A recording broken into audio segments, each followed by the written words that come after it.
Welcome to a new podcast with the two mics. Is that it? What do you mean, is that it? Is that your intro to our podcast? Yeah, what's wrong with that? It lacks passion, it lacks power, it lacks energy. It should be, hello folks, welcome to a new podcast from the two mics. Dear me. What I did is I had to largely give up alcohol altogether. What? We are the two mics, and I'm delighted to say it's time to say very good afternoon to Mr. Mike, a Porky, a Parry. Very good afternoon to you, Mr. Parry. And a very good afternoon to you, Mike. And I have to say thank you very much indeed for your normal, sympathetic view of my problems with my back, which has plagued me for years. I'm trying to make light. I'm not trying to make light of it, no. Of the fact that I had to struggle yesterday even to get out of bed, let alone get to Merseyside, and it turned out to be impossible. Idea. You didn't tell me why you didn't go to Merseyside. All I knew was that you weren't going. Well, I had planned to go, and I'd even paid for my train ticket, which cost me £145. Oh, really? Return. £145, first class? Yeah, return. Do you not get a refund for that? Well, I don't think you can, actually. Why not? You book it in advance, and you're actually booking the precise seat on the precise train to go there and back and all that kind of stuff. So I don't think that's refundable. But when I got out of bed yesterday morning, I mean, it was just sheer agony as I lifted my leg, from the mattress. I don't want too much information on this one. No, to the floor. Suddenly this searing pain went through me, and I thought somebody had crept in the room and put a knife through my right sort of kidney, you know what I mean? Well, maybe it's time you went and got it properly seen to. Well, instead of just staggering about thinking that you're some kind of martyr. Hang on, I actually went to see a chiropractor yesterday, Sunday. I found a chiropractor who would open open in the pub? up. No, he wasn't actually. He was in Purley, a place called Purley. Purley Squire, famous place. Which is in... Say no more. Purley what? Purley Squire, famous place, say no more. It's a famous line from Monty Python. Oh, is it? Really? Yeah. Oh, I see. Right, OK. Well, it wasn't that at all. But anyway, he very kindly opened up his clinic and had a look at me. Just for you? Just for me, What, are you like Tom Cruise or something? No, but, I think he does, I'd like to take my children to Disneyland, but you're afraid you have to close it to everybody else. I had to pay a Sunday fee for it. Anyway, on a thorough examination, he says I've now got to go for an MRI scan. An MRI scan? Yeah, because it looks like I've got a trapped nerve somewhere in the sciatica, or on the sciatica nerve In the sciatica? What? I don't think there's a part of your body called the sciatica. There is, the sciatic nerve. The sciatic nerve. That's it, the sciatic nerve. Well, it's not called the sciatica. Oh, look, there's that Rojo tackle again, just on TV. Yeah, we'll talk about that in a minute. It was horrendous, wasn't it? Absolutely horrendous. And why wasn't Maybe that's what you need. Maybe you need to get Marcus Rojo round and he can do 2-foot you and see whether that fixes your back. And knock it out. But anyway, the result of that was it was impossible for me to even... I mean, somebody had to come round and take me in a car to the chiropractor. Really? Who'd you laid get out to do on that? the back seat. My sister, fortunately. Your sister? It's very kindly, yeah. Lucky you caught her before lunch. What? Lucky you caught her before lunch. That's a bit harsh, isn't it? What She would have been able to take you otherwise. Well, she would have been able to take you in the afternoon, would she? When she got stuck into the old Chablis. Excuse me. What? How dare you denigrate my family? Well, this is the same woman who's known as Sue Ellen by Alan Brazil. Well, that was a long time ago. Was it? That was on Once Presumed, so I won't have this. No. Just cut it out, okay? All right, okay. So I anyway, what I was apologise. going to say was, the result of all that was that I had to introduce a little bit of home self-medication yesterday. Yes. And what I did was, actually... That's what you normally do on a Sunday, isn't it? No. I was smarter than the average bear, quite proud of myself. Yeah. I got a hot water bottle, which I filled up with hot water. One of those old sort of rubber ones. A plastic one. Plastic? Plastic one. Yeah, well, no, rubber one. You That's don't right, want a plastic one? No, a rubber one. And what I did was, I got 2 dressing gown cords and I strapped it to my lower back. Sounds like something out of Ted Brillington Place. No, you idiot. This is medicinal. I strapped What are you doing with 2 dressing gown cords? Well, I got them from 2 dressing gowns. Oh, I see. You see Why what I have mean? you got 2 dressing gowns? I've got a summer one and a winter one. Oh, right, okay. And I took them Do both. you not put the summer one away then? Well, they hang on 2 hooks on the back of my bedroom door. Oh, right, okay. The winter one and the summer one. And do you have summer and winter written on the hooks? No, you idiot. But sometimes in the summer, sometimes in the winter, when it's quite a mild day, right. I prefer the Why don't you have one for summer. spring and autumn? Because you made a terrible blunder over the weekend, because I sent out a beautiful picture on Saturday morning of a wonderful kind of autumn morning down in Sussex, just before I came up to do the warm-up. Yeah. And I said, what a beautiful autumn scene. And you said, except for the fact that it's winter. It is winter. Which, in fact, it isn't. Of course it is. No, winter begins on December the 21st. Who told you that? That is well known. That's the winter solstice. That's a nonsense. It's nonsense. Everybody knows that once December comes, December the 1st, you're into winter. Incorrect. Of course you are. No. Oh, do you really think that we talk on the 17th 17th of December of, oh, look, this wonderful festive autumnal scene. No, we don't. We talk about the festive winter scene. Really? Anyway, I've got to finish the story, actually, because... Do you realise we've only got 3 hours of this show? Hang on. So I strapped this water bottle to my back, to the right side of my back, right. okay? Okay. Just my lower back, because that's where the pain is really intense. And you know what? It worked terribly well. So what I had to do was, unfortunately, this was a bit of an error. I had to top it up with hot water about every half hour. I would imagine so, yeah. Because it went cold. So you'd have to keep unstrapping it then, presumably. No, this is the point. This is where I made a mistake. You didn't try and pour boiling water into it from behind. I did, and I've burnt my right buttock because it missed the... That's appalling. No, it missed the water bottle. It went behind the most ridiculous thing you've ever done. It went behind the water bottle sort of throat, if you see what I mean. Yes. And the opening, the aperture. Trickled down my skin, which was not a good thing to do. So I've had to put some cream on that. Right. But I've also got... You're in a hell of a mess, basically. I've also got, thanks to my... I mean, if you were a horse, they'd have you shot. Thanks to my family concern, I've also got some, what's it called? Ibrahoofen. What is it called? Ibrahimovic. No. Do you mean ibuprofen? Ibuprofen, that's the stuff. And they actually... Coming from Serbia. They actually produce a gel, which is deep heat type gel. Okay. And I put some of that on. So you've got to be careful with that stuff. I know somebody burned themselves with that before. No. Yeah, you can. Really? You can if you put too much on. Really? In too much of a sensitive place. Yeah, you can do damage to yourself. Well, I thought that helped a bit, but anyway, I struggled thanks for the medical update. And now I've got an appointment with the chiropractor. Yeah. To like a specialist look at it.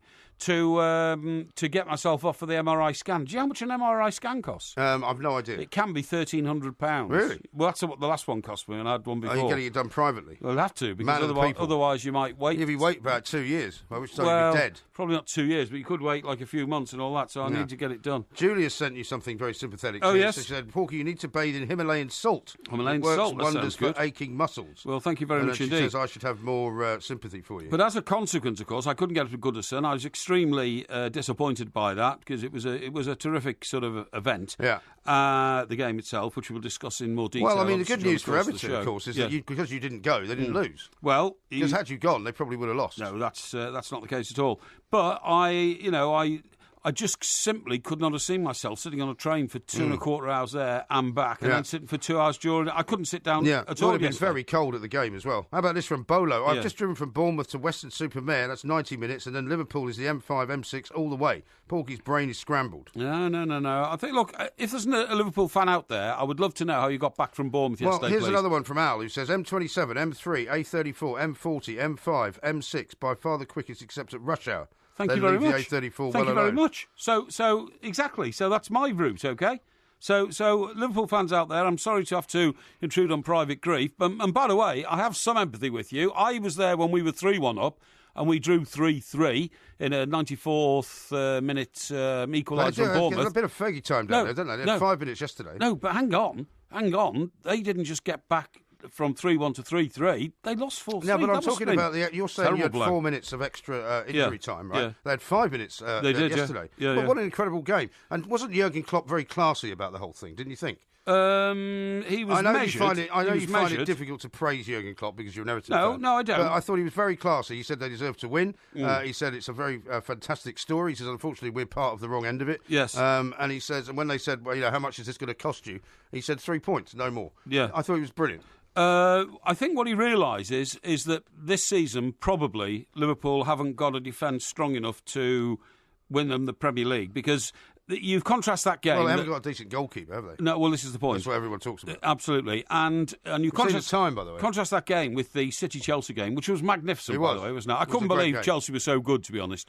I didn't think Conte had it in him. I thought Conte was a bit flaky at the start of the season. Well, at the start, he was kind of feeling his way through, wasn't he? Yeah, but he now seems to have become the ultimate Chelsea manager. And by the way, have you seen their next 5 fixtures? No. They could easily get 15 out of 15 in the next 5. No disrespect to clubs like Stoke and West Brom and all that kind of stuff, but they could easily, honestly. Right, which is not the same for Everton. We'll talk about that coming up in a little while. We're going to talk to Steve Lillywhite, Grammy Award-winning record producer. He's going to tell us what he made of Chelsea's performance. And, of course, he's going to review the Rolling Stones' new album for us.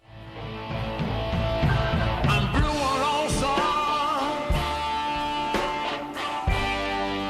as a man can be.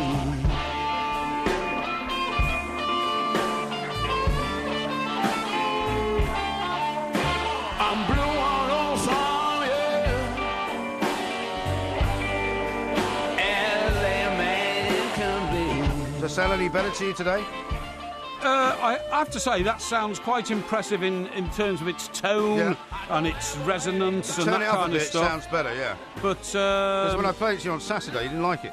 Well, I still would have a problem picking up on that and saying if it was on a jukebox and there were 30 other records on, I'm not sure that would come in my top 20. Well, I don't think it's on any jukeboxes anywhere at the moment. Sure. But I'll tell you what we are going to do. We're going to talk to Steve Lillywhite. Excellent. Our good friend, Grammy Award-winning record producer, of course, former producer of some Rolling Stone stuff. Yeah. But he's with us right now to tell us what he makes of the album. Steve, a very good afternoon to you. Yeah, hi. Good afternoon to you, boys. Yeah, hi, Steve. I have to say, I think it's pretty good. Right. The fact is, it was recorded in 3 days. It sounds like it was recorded in 2, to be honest. Yeah. And but they haven't gone for the typical blues songs that we may all know. So the songs are pretty obscure ones. There's some sort of collectors' B-sides and stuff like that. But at the end of the day, you know, when Mick Jagger's on one song, he talks about getting the plumber round. He probably has never called the plumber in 50 years. Probably not. But, you know. Get the plumber around. Yeah, that's a. It's very similar to Porky in that way. Porky has people that take care of that sort of thing. That'll be it. Quite right there. That's right. That'll be in his contacts book, Steve, under P for plumber. Yeah, absolutely. Steve, to be honest, are the Stones just making albums now just to remind people they're still here? I read over the weekend that Mick Jagger's now ringing round the band and saying, "Come on, the next world tour's got to happen next year." Longevity's a good thing, but they're stretching it a bit, aren't they? Well, the thing is, they are at the front of it. So they're stretching it, yes, but no one's really done what they've done before. They are, they're in their 70s.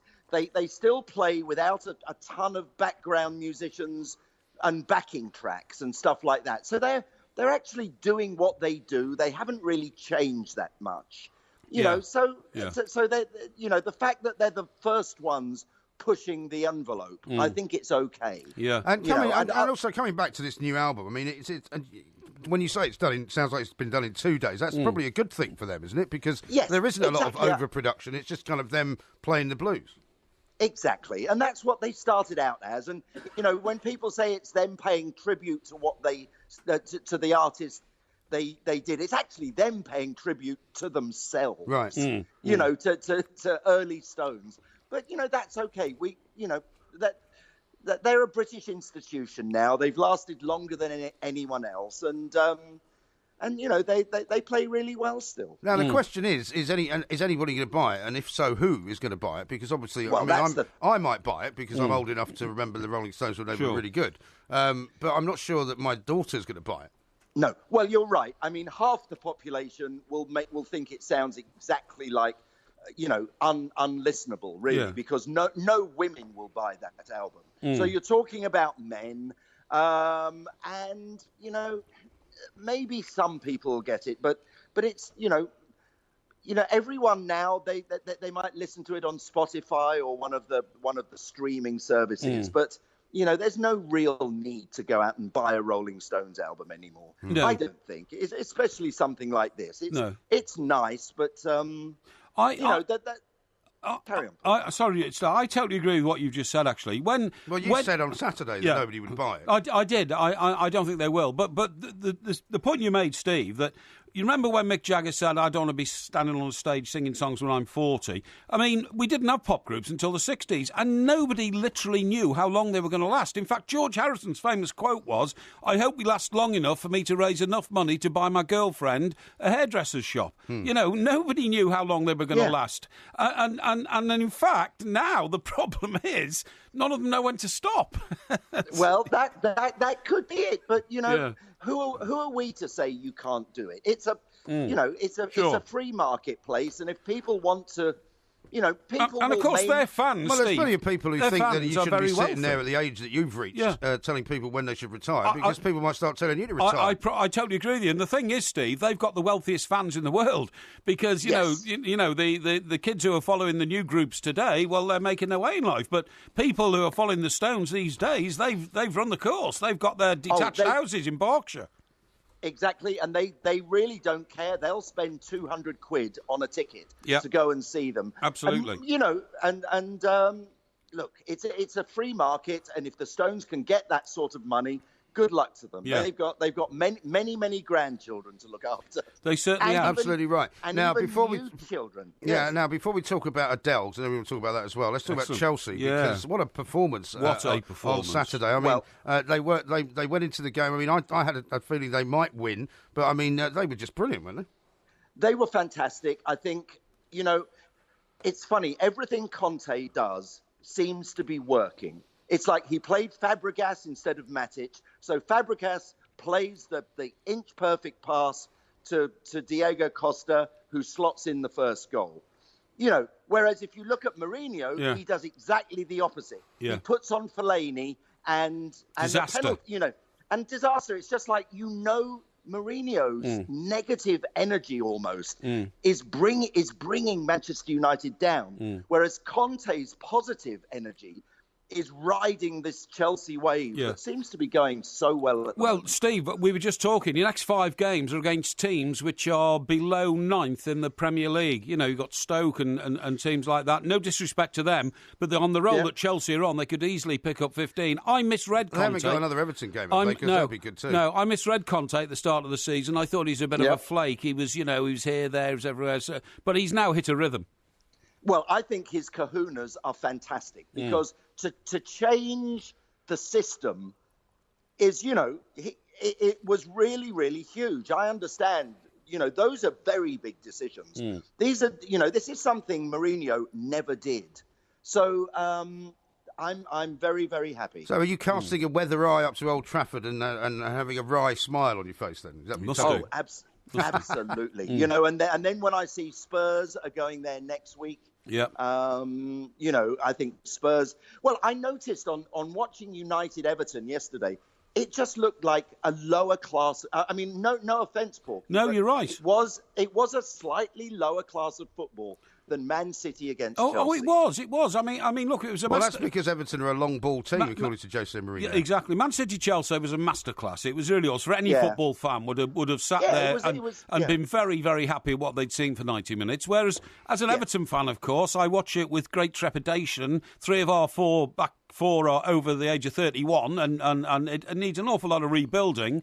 However, you've got to be realistic about it and say that it's hopefully work in progress. Koeman's a good manager, but I want to ask you this question, Steve. Do you think that Jose Mourinho has actually? I'm going to equate this to music. Some musicians like Jagger and Richards and Lennon McCartney. They have a burst of 6 or 7 years when their genius just comes out their pores and they produce all these great records and they produce all these great performances, and then suddenly they don't do anything for the next 30 years. Do you think that Jose Mourinho might actually have now expounded all the genius he had and other people have now got better ideas, leaving him behind?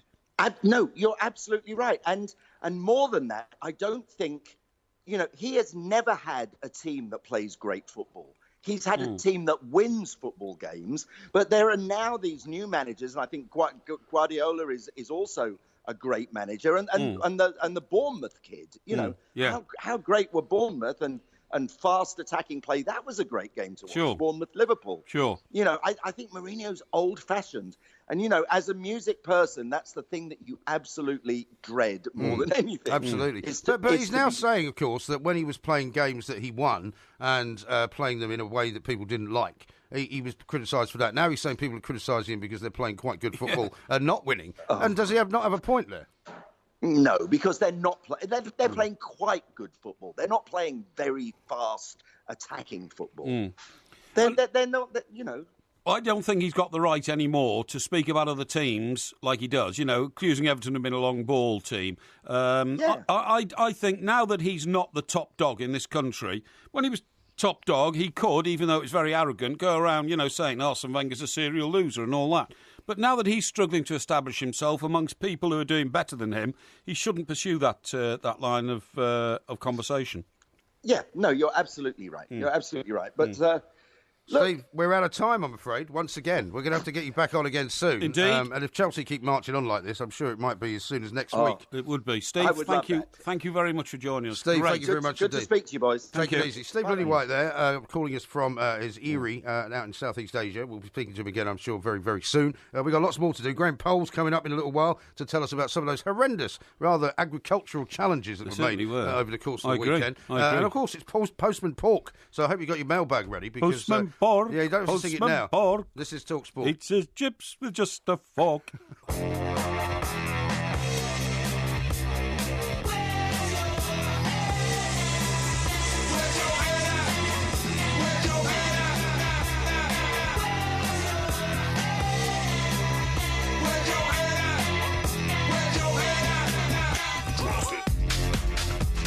This is Talk Sport. We are the two mics. Postman Pork coming up a little bit later on. So if you've sent a communication in by mail, old-fashioned mail that is, Porky will be unleashing it on you a little bit later on. And of course, there'll be Ask Porky tomorrow. So if you want some advice on anything, now's the time to send in your questions. Hashtag it Ask Porky. Send it at the two mics. Now, did you notice the pollution as you came into work today? I'm not sure I did. But are you talking about looking up into the air pollution? I'm talking about pollution that makes it hard for you to breathe. Right. I mean, I know that you sometimes struggle in that department anyway. No, I didn't. No, I've got a slight sort of cough at the moment, a bit of a cold, a tickle type thing, so I'm not sure whether it's affected. But apparently, London at the moment today is full of pollution. And guess where it's come from?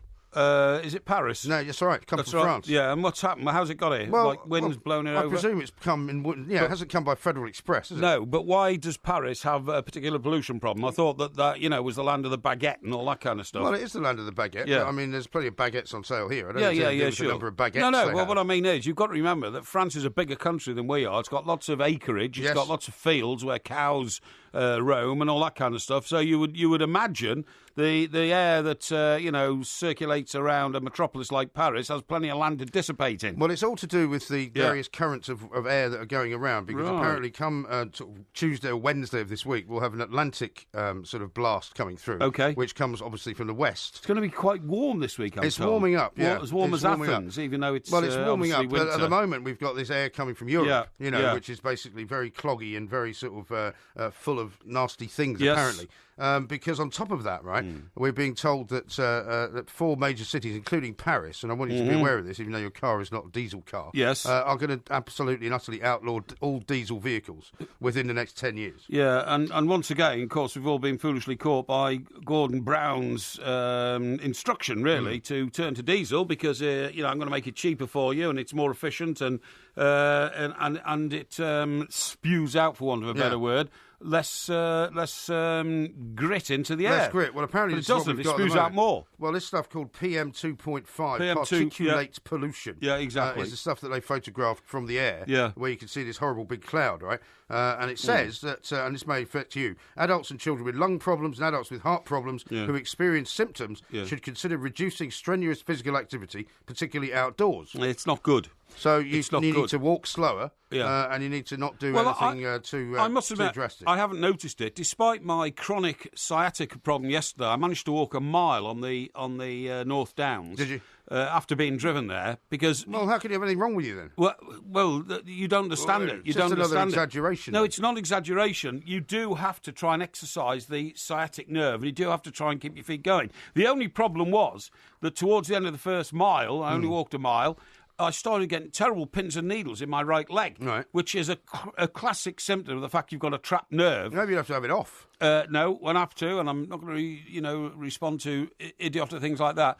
But no, you've been having this problem for many, many months, right? Well, not months. It's not getting any better. In the last few weeks, it certainly got bad. Now, what I'm saying is the air was very clean on the North Downs. It felt clean. Now, what I have seen are images of places in London recently where, for instance, you can't see the top of the spire, the shard, right? You can't see the top of St Paul's Cathedral. I've seen the bridge that goes over What about Canary Wharf? Hey? What about Canary Wharf? Canary Wharf is the same. But I've seen the bridge over... The River Kwai? No, the River Thames. You Which idiot. bridge? The Queen Mother. No, the Queen Elizabeth Bridge. The Queen Elizabeth Bridge. II bridge. Which one's that? That's the one that goes over Dartford Crossing. Oh, that bridge? That bridge, yeah. Okay. You can't see that because the cloud has come down. So, which means... Or you could be in a tunnel. What? Or you could be in the tunnel. If I was in the tunnel, you wouldn't be able to see anything except headlights, would you idiot? But, no, what I'm saying is I'm aware of all that, but it doesn't affect my lungs personally. Well, I'm glad to hear it. What? I said I'm glad to hear it. Well, I don't know how you can say it affects yours. Well, I didn't say it did. I'm saying that the warning is for people who've got heart problems not to do any strenuous outdoor activity. Yeah, I've got it here. Listen, this is from our correspondent. I can't. What are you going to do? Read out sleep? No, it says shortest route from Bournemouth to Liverpool is Ringwood, Amesbury, Marlborough, Birdlip, Kidderminster, Bridgnorth, Wrexham, Liverpool. None of those places are on the M3. Thank you. Well, which of those places is on the M3? Ringwood is on the A27. Well, it's not on the M3, is it? Well, that's towards the M3. Yeah, but he's saying don't go on the M3. That's what he's saying. To be honest, although it's very kind of you to send that in, that is a hell of a back road country route, honestly. I mean, the roads in and out of Marlborough are like B roads, aren't they? So I'm not sure. Well, that's why you wouldn't want to go on the A34 either. Yeah, sure. How about this one from somebody called Stephen, I think it is. But Porky was moaning at Rosberg for packing in on Friday. They're now moaning about the Rolling Stones going on for as long as they can. Yeah. So which is it? The Rosberg thing is very interesting, Mike. Over the weekend, I applied myself to, deeply studying what's going on in the world of sport. Rosberg apparently told people that the reason that he isn't going to go on anymore is that the intense pressure that Lewis Hamilton applies to you as both his teammate and a competitor for the title is enormous. Absolutely enormous. He is. Have you changed your view yet of Rosberg now that you've been able to consider it over the course of the weekend? I think he should have at least given it one more season to defend his title and say to all comers, "Come on, take it off me." But what I'm saying is, it emerged from a number of pieces that I studied and became aware of. Lewis Hamilton is demonic in his will to win, and that sort of pressure that he applies to other drivers kills them, and therefore. What Mercedes are trying to do is they're trying to sort of a charm offensive on Lewis. So they've decided to take no action about the conversations while he was in the car, about, please could you speed up, Lewis? Please could you get moving? Please could you do this? Right. And him saying, no, forget it, I'm losing the World Championship. So they glossed over all that and said, well, that's not irrelevant now. Because if they want a young lad like Max Verstappen to come and join, that wouldn't be so bad. He's fearless. But to get a senior pro now, like Vettel, to come and join Lewis Hamilton will start another internal... Yeah, but they might fancy that. Internal level of competition, which will land them with all the same problems they've had over the last 2 or 3 years. When you say the same problems, most of those problems have resulted in winning the World Championship and a Constructors' Championship pretty much year after year after year. So why not? I would say they're positive problems, but not very pleasant for the number 2 driver in Mercedes. Yeah, well, you pays your money, takes your choice. Exactly. Paul says this, the way Mike Parry bumbled into hospital with a hot water bottle strapped to his rear end, he's lucky he wasn't sectioned. That's very harsh. And I didn't. I don't want you to answer it. We haven't got time. I did the bottle afterwards. We haven't got time. This is Talk Sport.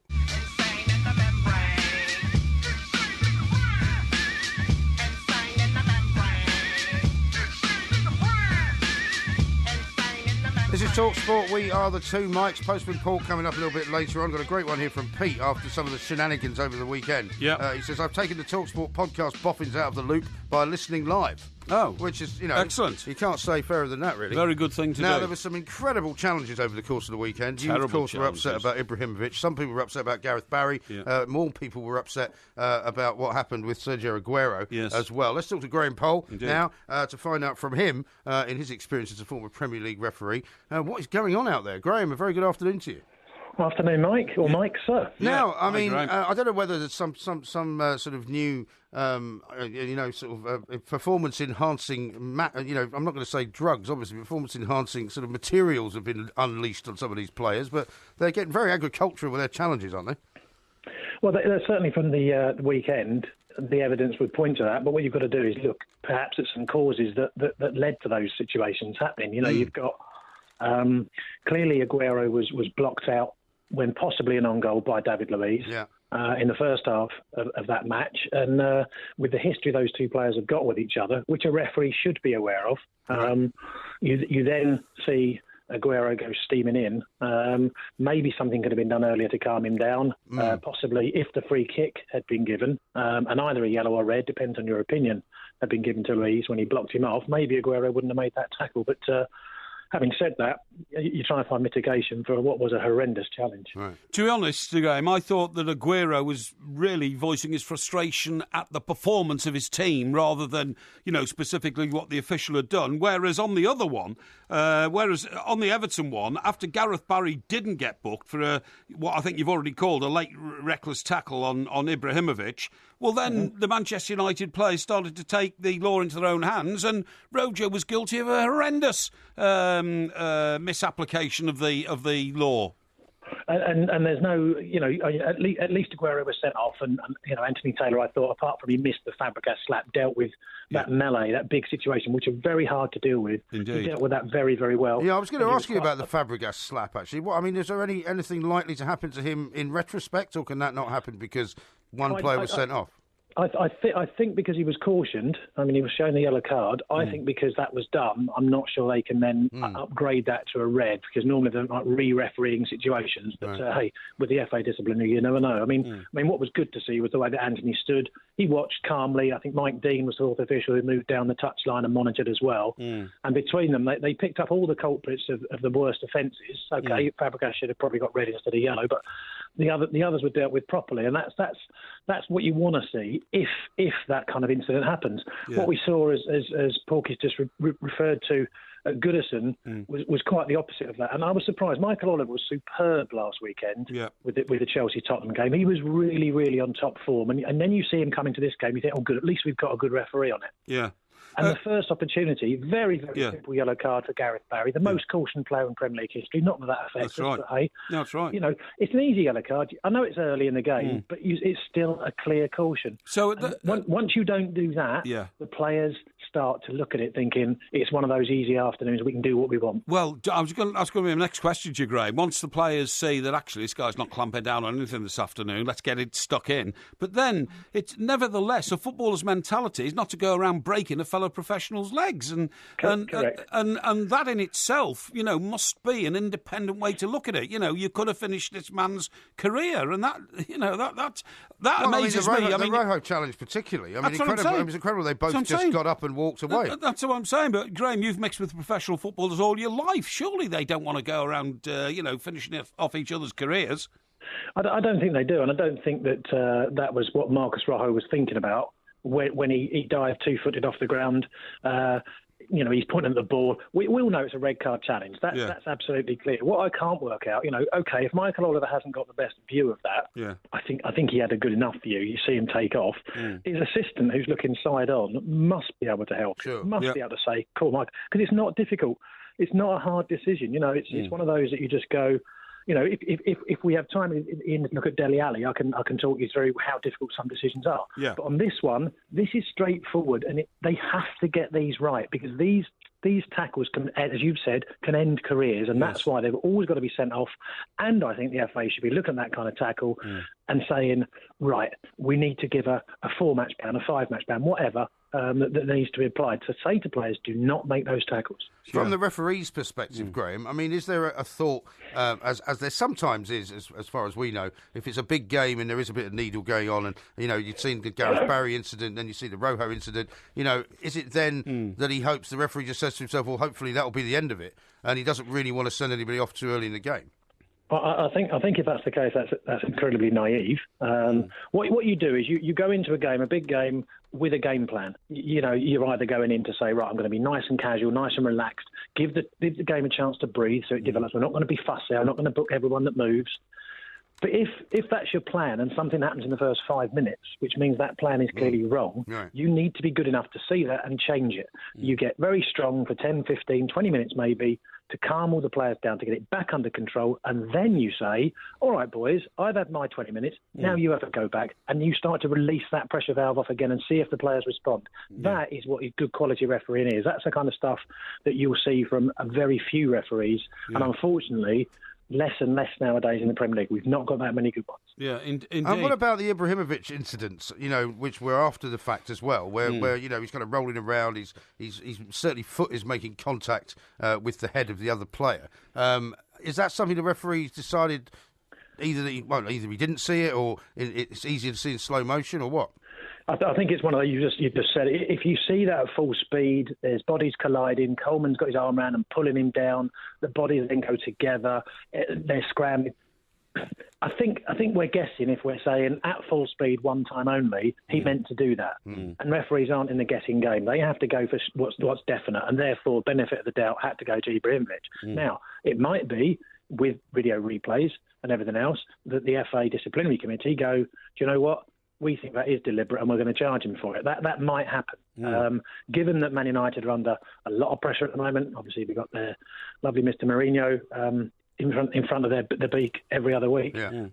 Maybe they won't. You never know with them. You never know. Does that pressure that Mourinho puts on them mean they get away with more or less? Yeah, no, absolutely right. I mean, he did appear to rub his foot over Coleman's head twice. I thought like two separate incidents. I thought he used his heel like a hammer on the boy's head, on Sean's head. Yeah. And I thought it was as he was later taken off the pitch with concussion. There's not much. And by the way, Graham, that was interesting. I've heard Ibrahimovic say since then, don't worry. If I wanted to kick somebody in the head, they would know about it. Well, he is a kung fu expert. Well, I suppose he is. What's interesting about that, Graham, I want to ask you this as one of our great referees of our times, is that I saw Ian Osman, the former Everton player, who's doing some punditry, saying, well, the problem with Marian Fellaini is he's a very clumsy man. And even in training, he would go around... He is. Yeah. He would go around elbowing you in the face and kicking you over. I mean, does a referee have,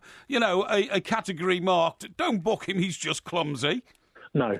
And to be honest, to hear anyone try and defend that and suggest it's not a penalty or it's harsh or anything else, it was one of the easiest penalties you'll see. It was a very clumsy. It was a very clumsy challenge. It wasn't even a challenge, really. He was so late that he was nowhere near the ball, was he? It was the sort of thing you expect to see, in the under-8s match where the big lad can't stop himself and just runs straight through the skillful player. You don't expect to see that on a Premier League pitch. And, I heard the show earlier, you're saying about what a fantastic spectacle the Man City-Chelsea game was, and by comparison, this was not in the same quality. No, and that's the same. But just if I can touch on Dele Alli, sure. Because that was shocking. I hate to see that. That is cheating, blatant cheating. Yeah. I think his manager should suspend him internally for that.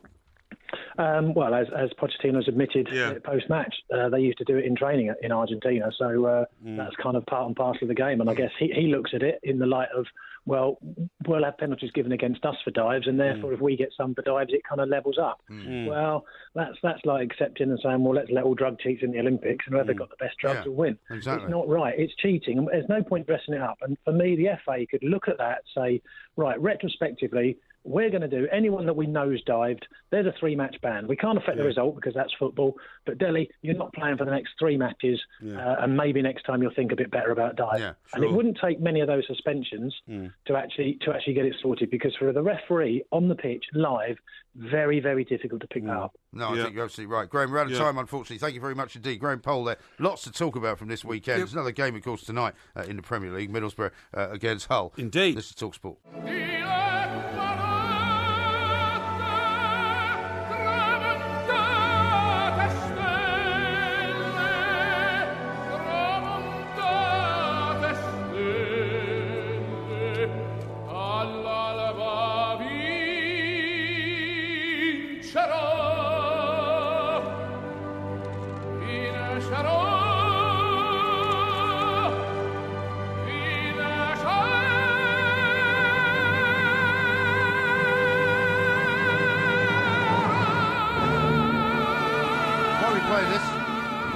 Sorry? Is this some kind of harking back to Italia 90 or something? No, well, now Italia 90 I went to, of course. Did you? And, was that when you got arrested in Sardinia? It was, actually. I got arrested by the Carabinieri because they claimed that I was making a nuisance of myself. Well, I can't believe that. No, I wasn't. I was Surely not. I was the Daily Express News Supremo, the news executive. So you basically weren't doing any work. You were just hanging around. Well, I was lying by the swimming pool when I got a call from one of our team of reporters who said that the girl who was allegedly involved with some footballers of non-specific nationality was working at your hotel. She was working for Italia 90, and her name is Isabella, actually. Well, you don't have to give her name away. And they said, can you find her? Because we're on the way over there, and, we've got photographers with us and all that. And, of course, I went off to try and find old Isabella, and the minute I said hello and revealed to her who I was, she screamed and ran off, and the hotel manager called the cops. Dear goodness when me. when the Fleet Street pack arrived at the hotel, I was being led into literally the back of a Black Mariah. A Black Mariah, an Italian Black Mariah, with my head held down by a very burly carabinieri cop. Right. And I was carted off to Nick, and they took my passport, and I was branded a criminal. Yeah, well, for just doing my job. Comes as no surprise to me. But anyway, the point of the story is that the theme music for that Italia 90, of course, was Nossum Dorma, which you just heard. Nossum Dorma, yeah. Now, the reason that I highlighted that today is that that was originally sung by the Three Tenors. Yes. And the Three Tenors were... Well, probably not originally sung by the Three Tenors. Well, it was written for them. It was written for them. Are you sure? Well, no, it was written like a few hundred years ago. Yeah, but I don't think it was written for the Three Tenors. No, but it was written to be performed like that, if you see what I mean. Well, Do you understand what I mean? It was an operatic work. Yeah, it was an operatic, that's right, yeah. It was written for a tenor. A tenor, that's right, written for a tenor, that's right, yeah. And luckily three of them came along at once. Exactly. So the three tenors were Placido Domingo, Luciano Pavarotti, and Luciano Pavarotti, and Jose Carreras. Yes. Now, Jose Carreras is 70 today. Yeah, is he? So I thought we'd celebrate his birthday with that great song. Yeah. The difficulty here was it was his idea, because he's an obsessive football fan, Carrera. Is he? I mean, he really is. Yeah. He's Italian.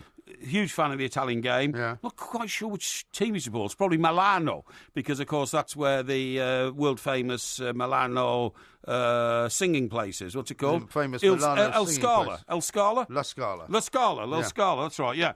So I imagine he's a fan of one of the Milan teams. But anyway, he decided, he went to the Prime Minister of Italy and said, why don't we use Nossum Dorma and use all the classic music instead of, the pop music the previous competitions have used. Anyway, they all took this on board, but the one who took it most on board was the broadcasting company who had the rights to the World Cup in Italy for this country, which is the BBC. I see. Except that then what happened was somehow...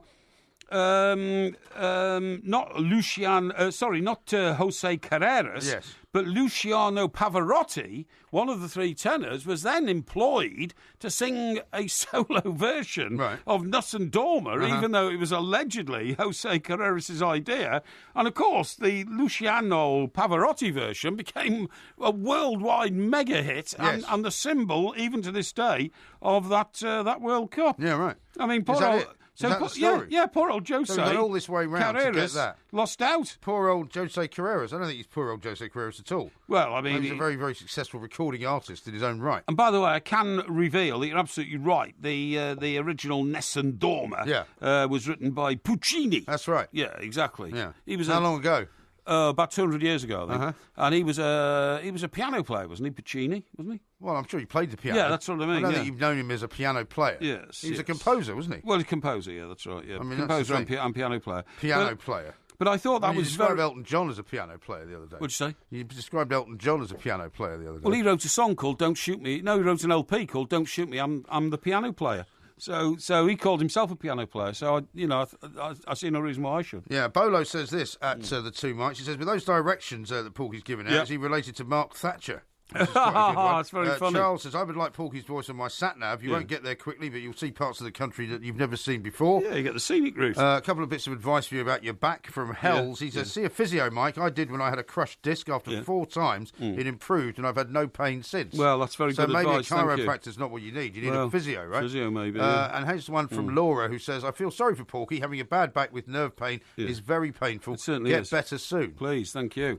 Absolutely. Don't give him too much sympathy, because he'll just milk it. Well, I won't milk it. You will. I mean, you will milk it. I'm very grateful you for love the idea that people think you're some kind of victim. Yeah. Sean says this, a referee has a game plan. I've heard it all now. This is what Graham Poll was saying. They should just give what they see. Yeah. Modern players are stupid and needless cards. No, I don't agree with that. I think a referee has to have a game plan. He knows the individual characteristics of players. He's probably controlled them before. But isn't that why... And he knows how to get the best behavioural pattern out of them. But isn't that why it's all the more surprising, as Graham said, yes. that he may appear appeared not to know about the problems between Aguero and David Luiz. Yeah, absolutely. Which have been going on for years. Maybe you're right. Yeah, very possibly. Now I've got another one here. You can tweet us, of course, at the two mics. £1,300 for an MRI, says James. The old backside scalder could buy a lot of ibuprofen for that kind of money.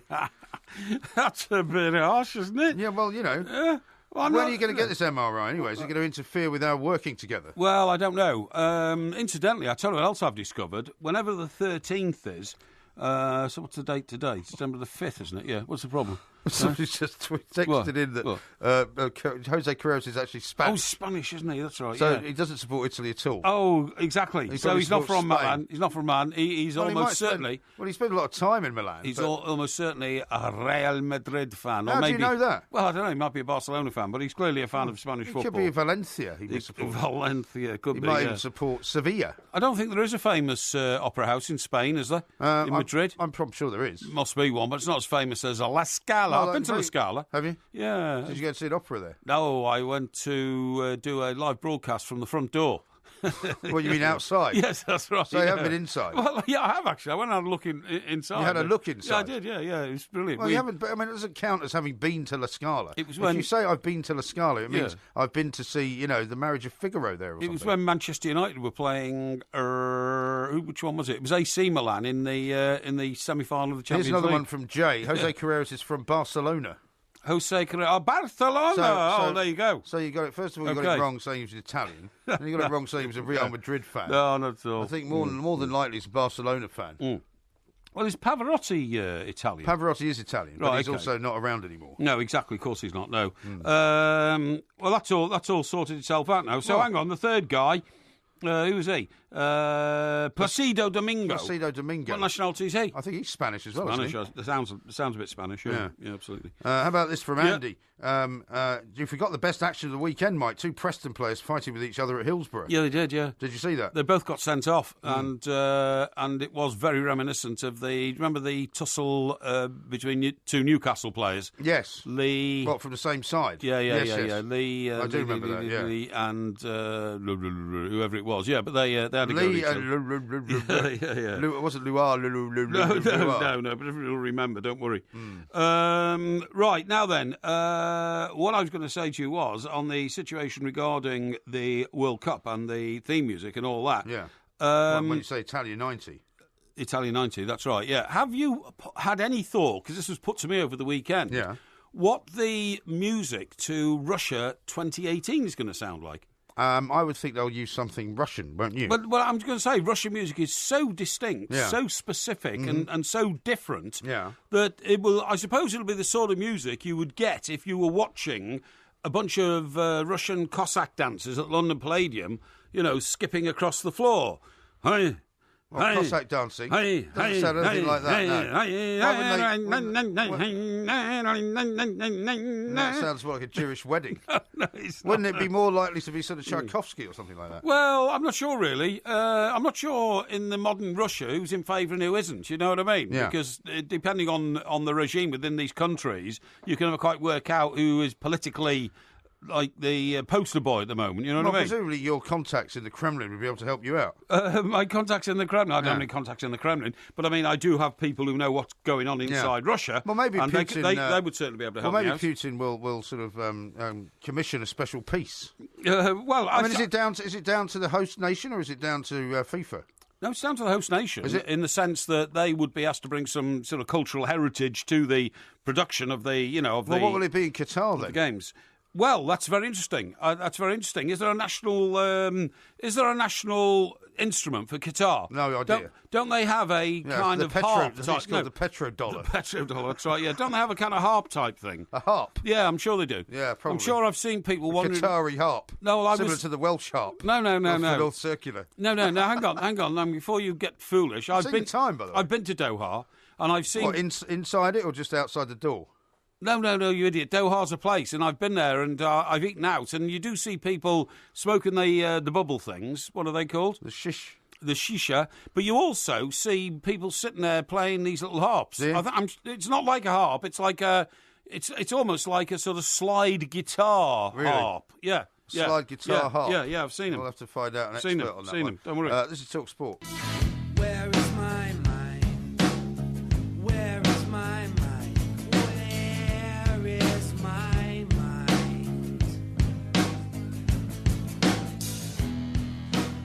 Talk Sport. We are the two mics. The Porky Postbag will be being opened up in the next hour. We're about to talk to John Barnes, former Liverpool and Watford winger, though. So far, however, having searched through for any trace of a harp that they use in Qatar to play music on, all I found is the Irish Harp Pub.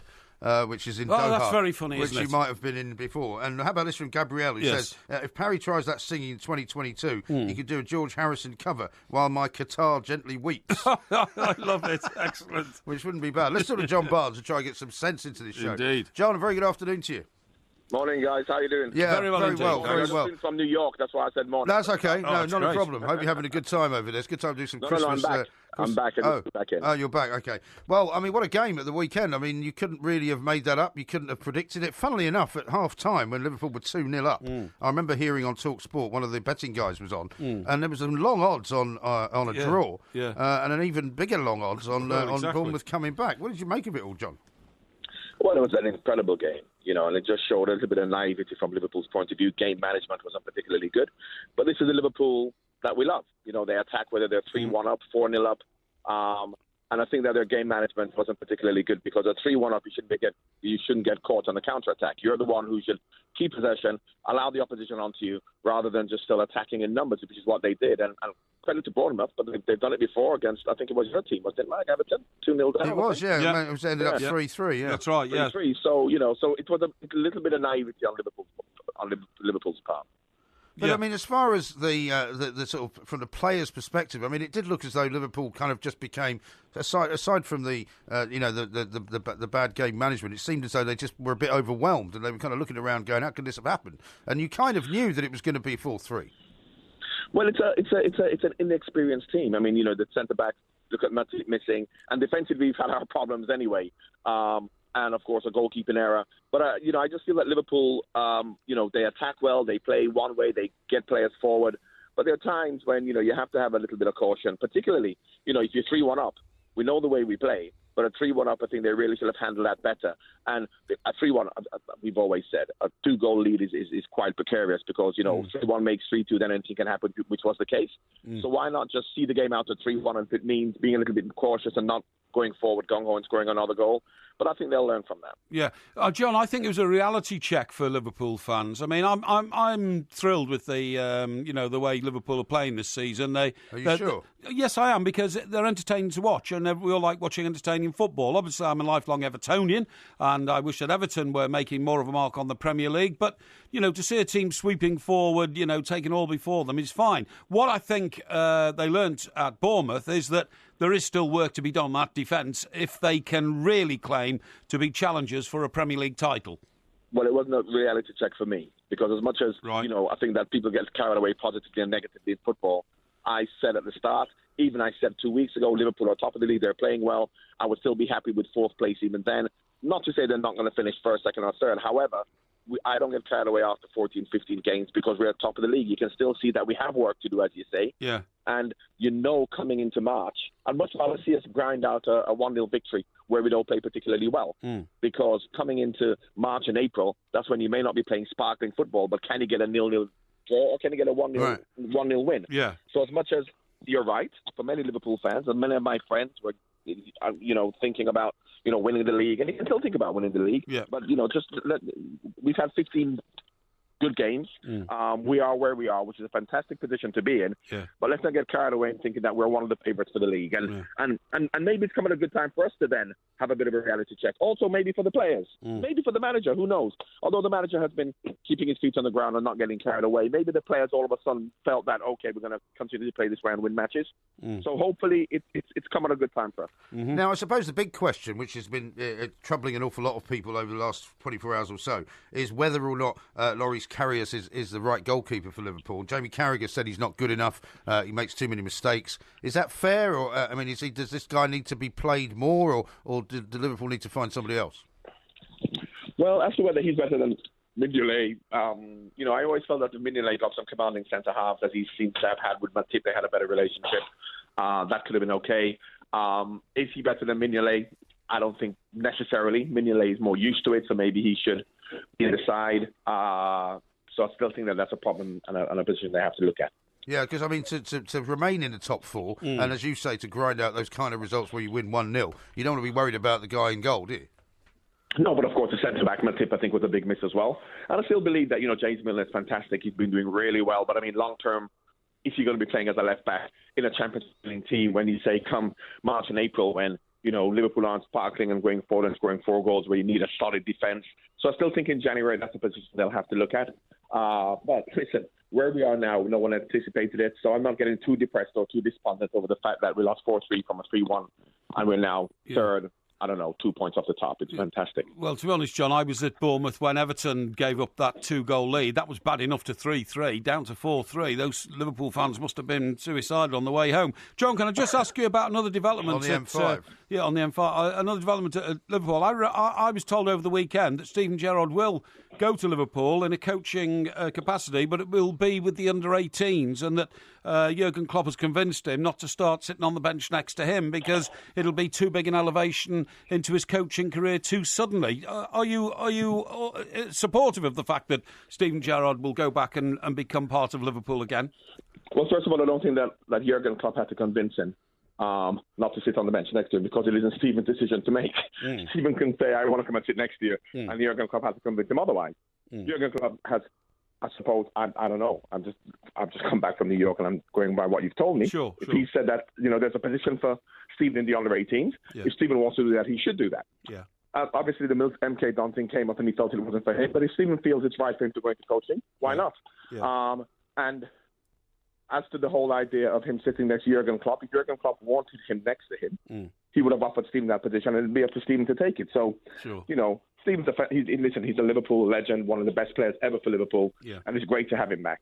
Yeah, now, as we go into the extremely busy Christmas period, where we've got a full programme of Premier League games coming up midweek, as well as at either end of the week just before Christmas. On the 19th, Everton-Liverpool. That's right, we've got the whole Champions League thing kicking off. Sergio Aguero's out now for 4 games after his rather rash challenge at the weekend. Pep Guardiola's going to have a bit of an unpleasant winter, isn't he? Well, games come thick and fast, and we talked about the way Liverpool played, and, can they continue to do this? Can City continue to play the way they play and win matches? I think Barcelona are the only football team in the world. I don't class Bayern Munich as being like Barcelona, because Bayern have some strength at the back. They're strong in midfield. Yes, they did play Pep Guardiola style. Man City probably are closer to Barcelona than Bayern Munich, but I don't think they have that physical presence to be able to stop teams. So as to whether coming into January, February, March, they can continue to do this, I think he has some work to be done. And I think he'll learn that from the Chelsea game. Yeah, I think he absolutely has. John, thank you very much indeed. We've got to leave it there. Thanks, John. Hope you have a good Christmas period. I'm sure he'll be back on TalkSport very shortly. But it's going to be very tough for old Pep Guardiola. We'll talk some more about that coming up. Yeah, it will be tough, but that's what he's paid for. I've got one quick email I've got to read. Go on. Mr. Parry, there is no specific kind of music synonymous with the Middle East. The people do, however, quite like the electronic genre, and that's why I have the very, very well-known electric guitar. And who's that from? That's from Finney in Barry. Okay. Thank you, Finney. Thank you very much indeed. This is TalkSport. TalkSport's teamed up with Bing, your football search engine, to analyse the stats after this weekend's fixtures in the top flight. That's absolutely right. So here is the hot 5 top stories and searches from the weekend's results. Exactly. Well, now, it comes as no surprise to you, Porky, that the top 5, the top 2, I bet you can guess the top 2 stories that people were searching for on Bing. Well, the top 2 will all be centred around the rather vicious amount of tackling that was going on in the top games at the weekend, yeah? Well, almost correct. I mean, the second story was... Bournemouth, I suppose, will be the biggest story. Yeah, Bournemouth was. Cherry Stun Reds in thrilling wins, number 1. Number 2, mass brawl leaves City seeing red. Yeah. And then number 3, clumsy Fellaini cost United. Yeah, that's right, yeah. And then 4th, Jose defiant despite failing to hold on to victory. I mean, I'm not sure why he turned on Everton and called them a long ball team, as though there's something wrong with that. I mean... Well, the trouble with Jose, as we've said often now, is that he's turned into this rather negative, very grumpy guy. I mean, you probably saw him interviewed after the game. And he didn't talk about Everton on the TV, but he did in the subsequent press conference, right? But he just looks so unhappy, doesn't he? Yeah, he does, yeah. And then he started doing this business, like I was saying earlier, that, before, when we played badly, or we were thought to have been a bad team, but we won, everybody said, it was a bad way of playing football. Now, everybody's having to go because we're not winning. I think one thing we haven't talked about, the elephant in the room with Jose, is that, of course, since last Friday morning, there have been huge headlines on the back of papers, and they've moved now to the front, about allegations of...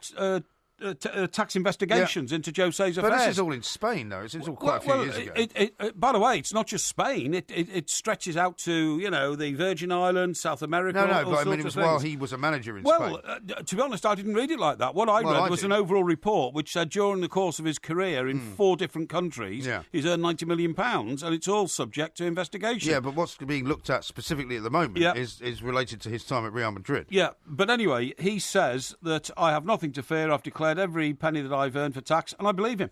I think he's been incredibly open about it and said, look, I have to have it done through specialists and all that, and I've done everything that's needed. Well, I mean, you can pick apart lots of these types of investigations, and you can say all sorts of things that, this figure was given as an expense for a company that could never have had such an expense. Yes. Without seeing all of the documents, you can't possibly judge. It's so complicated. I mean, just trying to do your own accounts, honestly, with your own accountant is very, very difficult. Well, I imagine it is for you. Well, trying to get everything right and trying to remember everything, trying to get everything in and all that kind of stuff. And fortunately, he has a copy of every document that I'm ever presented with. Is that right? Well, any email or anything that comes to me, a copy goes to him, so he's on top of everything. Well, I'm very glad to hear it. What I was going to say was the fifth. How is the property portfolio coming along this year? Let me just talk to you about the fifth story here on the list, okay? On the old Bing list, because this quite surprises me. I haven't seen this anywhere else, even in a newspaper report this morning. West Ham loss leaves Bilic's job in the balance. Does it? Well, funnily enough, just before this show started, I snatched a look at a quick headline which said that there was some kind of crisis meeting going on this afternoon between Slaven Bilic and the board. Because you'd have to say, whether you think it's Bilic's fault or not, there's an awful lot of problems at West Ham, and their home record, apart from that last game with Arsenal, where they got slaughtered. And we said last week, didn't we? The good news for Arsenal is they're playing at home. Yes. Because West Ham's record at the London Stadium is woeful. Woeful, yeah. The team seem to be falling further and further towards relegation. They do. And to be honest, the board are going to have to blame somebody, and they can't keep blaming themselves. They can't keep blaming the stadium. So the only person they really can blame is Bilic. Well, it's a very interesting perspective because, of course, this time last year, Bilic was riding high. He started the season with remarkable results like winning at Arsenal. Genius. And then do you remember when he was a pundit during the Euros, and he was fantastic as a pundit? That's right, yeah. Really insightful. Yeah, I agree. I think he's been a bit unlucky, to be honest. No, I think you're right. What I was going to say was, excuse me. Have you still got hay fever? Oh, sorry, I've got hay fever. Would you mind not sort of sneezing into the microphone? I didn't sneeze into the microphone. I mean, there's other people have to come in here and use that. Well, I just want to put you up to I did not do that, and you know I didn't do that, and I wouldn't do that. That would be disgraceful. It was audible. To get It was audible. It wasn't. I did not sneeze into the microphone. Just make it absolutely clear, please. All right. Thank you. Would you apologise for that? Because that's I'm not going to apologise for it. I could hear you sneezing. Well, you might have been able to hear me sneeze, but I did not sneeze into the microphone. All right. Well, when I said... I turned my head and moved to the other side of the studio. Well, you didn't move far enough away. Well, I'm sorry, but if I've offended you mortally, then I should apologise. Yes. You did not sneeze directly into the microphone. However, you sneezed close enough to it. I didn't. I could hear it. I had my back to it, and I was 6 feet away. Anyway, what I was going to say about Mr. Bilic is that he's always had a very confident nature about himself and a great... he said he was humiliated on Saturday. Well, I was about to say, you can always see he had self-belief in himself to turn things around if they went wrong. However, he's talked about humiliation. He talked about players not... funny enough, he talked about players not only not contributing in that game, but actually not applying themselves in training. That's right. During the last couple of weeks. Yeah. Well, what's all this about? He's the man who's got to drive his men to the point of his satisfaction. It's like all of these situations, once the team starts to perform badly on the field and they start to lose points and they start to drift down the table, suddenly, that man that was formerly a magical character is now no longer that. Do you accept that hay fever happens all year round? No. It does. No, it doesn't. And believe it or not, because I had the same problem on Friday... You can have an allergy. You can have an allergy. You don't have hay fever. Hay fever is not something that happens all year round. I have communications from all over the world from people saying, Porky, you're absolutely right. Rubbish. Hay fever can happen throughout the year. One person tweeted you from Australia. No. I know exactly which tweet you're referring to. All around the world. From Australia, where you can probably have hay fever all year round because they have a reasonably warm climate in lots of parts of Australia all year round. Yes, well... for people, you might be allergic to people cutting grass. There's nobody cutting grass here in December. You said yourself it was winter already. I'm telling you. Now, listen, who do you think the most talked about manager was last week? I would say probably Ronald Koeman. It wasn't. It was. Well, it should have been. It was for reasons off the pitch, and it was Tony Pulis. Oh, yes. This is according to our Bing footy trends, really? Okay, which is what we're talking about at the moment. And sadly for Tony Pulis, who, by the way, is enjoying a great run with West Brom. I think they're up to 8th, aren't they, in the table? They did very well. I think they are. Yeah, 3 wins out of the last 4. Well, to be honest, ever since that story kind of reared its ugly head, West Brom have played brilliantly. They have. They got 6 out of 6. Yeah. And unfortunately for Mr. Pulis, there was a judgment in the High Court. Yeah, it was, because it was a challenge, wasn't it, to an earlier decision, in which a judge was actually rather scathing of him. Yeah, he was. And well, I guess that's what people were reading about. That's what people were reading about. Then Alan Pardew. Now, Alan Pardew, see, that was interesting. Have you seen the time, by the way? We're going to Palace in the new year, by the way, to watch Everton Palace. Yeah, it's a Saturday afternoon game. We're doing a show from there, aren't we? Well, we're working on it. We're working on it. We're Palace Everton. Palace Everton, 3 o'clock Saturday kick-off sometime in January, isn't it, or February? You know, we've been to how many of those games? 2 now, or 3? 2 or 3, and you always get lost on the way home because you can't find your way. No, I don't get lost on the way home. I'm always so miserable. Yeah, because not only have I had to spend several hours with you, yes, but I think in the 3 games that we've seen, there's only ever been 1 goal. Yeah, well, I'm not sure about that. I mean, I don't have a memory like that. Well, but, you wouldn't remember it. But nevertheless, Alan Pardew, when the 3rd goal went in, and their crushing 3-0 victory, who did they beat? What? Palace beat they beat Southampton. Southampton. But they lost to Swansea the previous week. Lost to Swansea the previous weekend, yeah. But the 3rd goal went in. Alan Pardew turned to the director's box. Mr. Parrish up there gave him the thumbs up. Yeah. And he said afterwards, well, there's a lot of investors at this club. They don't all have the understanding of the way football works that Steve Parrish does.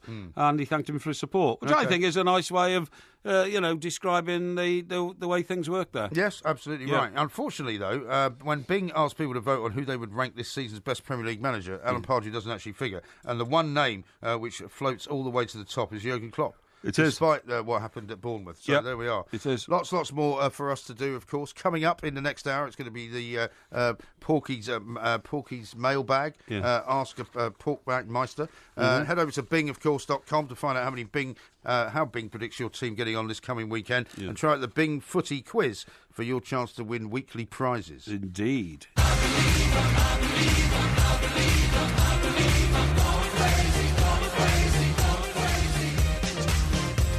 This is Talk Sport. We are the 2 mics. It's the Porky Postbag coming up. Postman Pork in the next hour. So if you have sent something in, you may well have it read out. Indeed. Keith says this. Porky never went to the marriage of Figaro at La Scala because he was probably waiting for a wedding invitation. El Planco. Now, a bit of information for you from David, who's tweeted at the 2 mics. He says the instrument you're talking about is called an oud. Yeah. It's an Arab guitar similar to a lute. There you go. See? Told you. Well, you didn't tell me anything. I did. I told you. You said it was a harp. I saw people walking around with a steel guitar. No, which resembled a harp, but it was a different shape to a harp. It was like a rectangle and looked a bit like the electric guitar I used to see Roy Wood play. And so that's what it is. It's called an oud, and it's an Arab guitar or similar to a lute. Is that right? Thank you very much. Paul says this. Google perennial rhinitis and give it to old MG. On this occasion, Ray hay fever. It is a thing. Yeah, thank you. Sufferer. Well, lots of people say they have hay fever all year round. Doesn't mean it exists. Well, you have an allergy. It's not the same thing. What am I allergic to then? Well, I've no idea. Maybe you're allergic to me. No, I'm not allergic to you because otherwise... Maybe you're allergic to the dust given off by moths when they're killed. Well, I would be, I suppose, but there aren't a lot of moths in my house because, of course, it's very well regulated by my housekeeper lady who makes sure the ring is aired thoroughly and all that kind of stuff. Well, you know what I mean? You've obviously got an allergy to something. Maybe you should find out what it is. When you get your MRI, why don't you try and get them to take a few samples off you as well from the inside of your nose, and they can tell what you're allergic to. I can assure you, all I've got is a bit of hay fever, and you can't have hay fever in the middle of autumn. You can, honestly. Rubbish. You can. It's not middle of autumn anyway. It's winter. So there we are. Right, now then, we've got to talk to people about football pitches, haven't we? No, we haven't. We've got to talk to people about noses. Yeah, well, which is why I was giving you that hay fever sort of intro, so that you can move smoothly on to what our next guest is going to tell us about. Good. Which is an electronic nose that is more powerful than a sniffer dog. Maybe you should get one yourself. It's amazing. Because if you had an electronic nose, you wouldn't get hay fever, would you?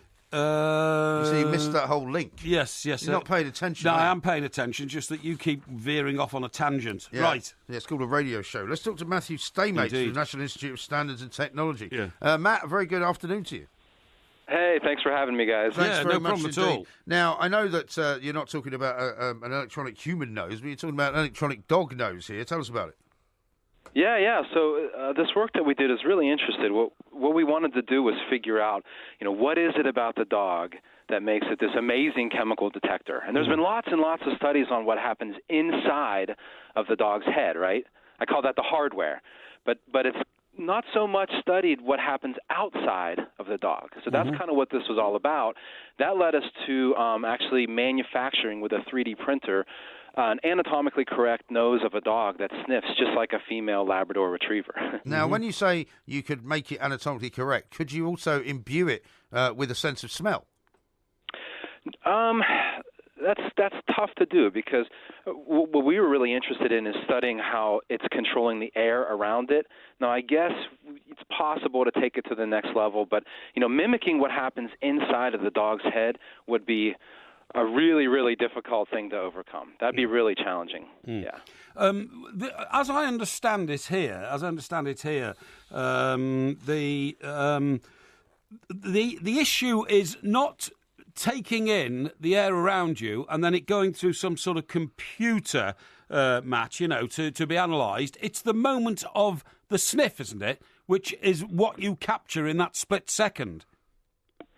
Kind of, yeah. I mean, think of it this way. The current way we sample with our vapor detector technology is we constantly inhale, right? We're kind of always inhaling the air and analyzing it, right? Yes. But the dog doesn't do that, right? The dog is this active system that's constantly inhaling and then exhaling and then inhaling and exhaling. And in fact, does it fairly rapidly at about 5 times a second, which is really fast. Don't try that because I guarantee you'll probably pass out. You probably, hyperventilate. Yeah, well, I mean, if I see, I've got a Labrador, right? If I watch him when he's out and he stops and he's sniffing the air, you can see, the fur on the side of his nose moving in and out very, very rapidly as he tries to detect all sorts of different things around him.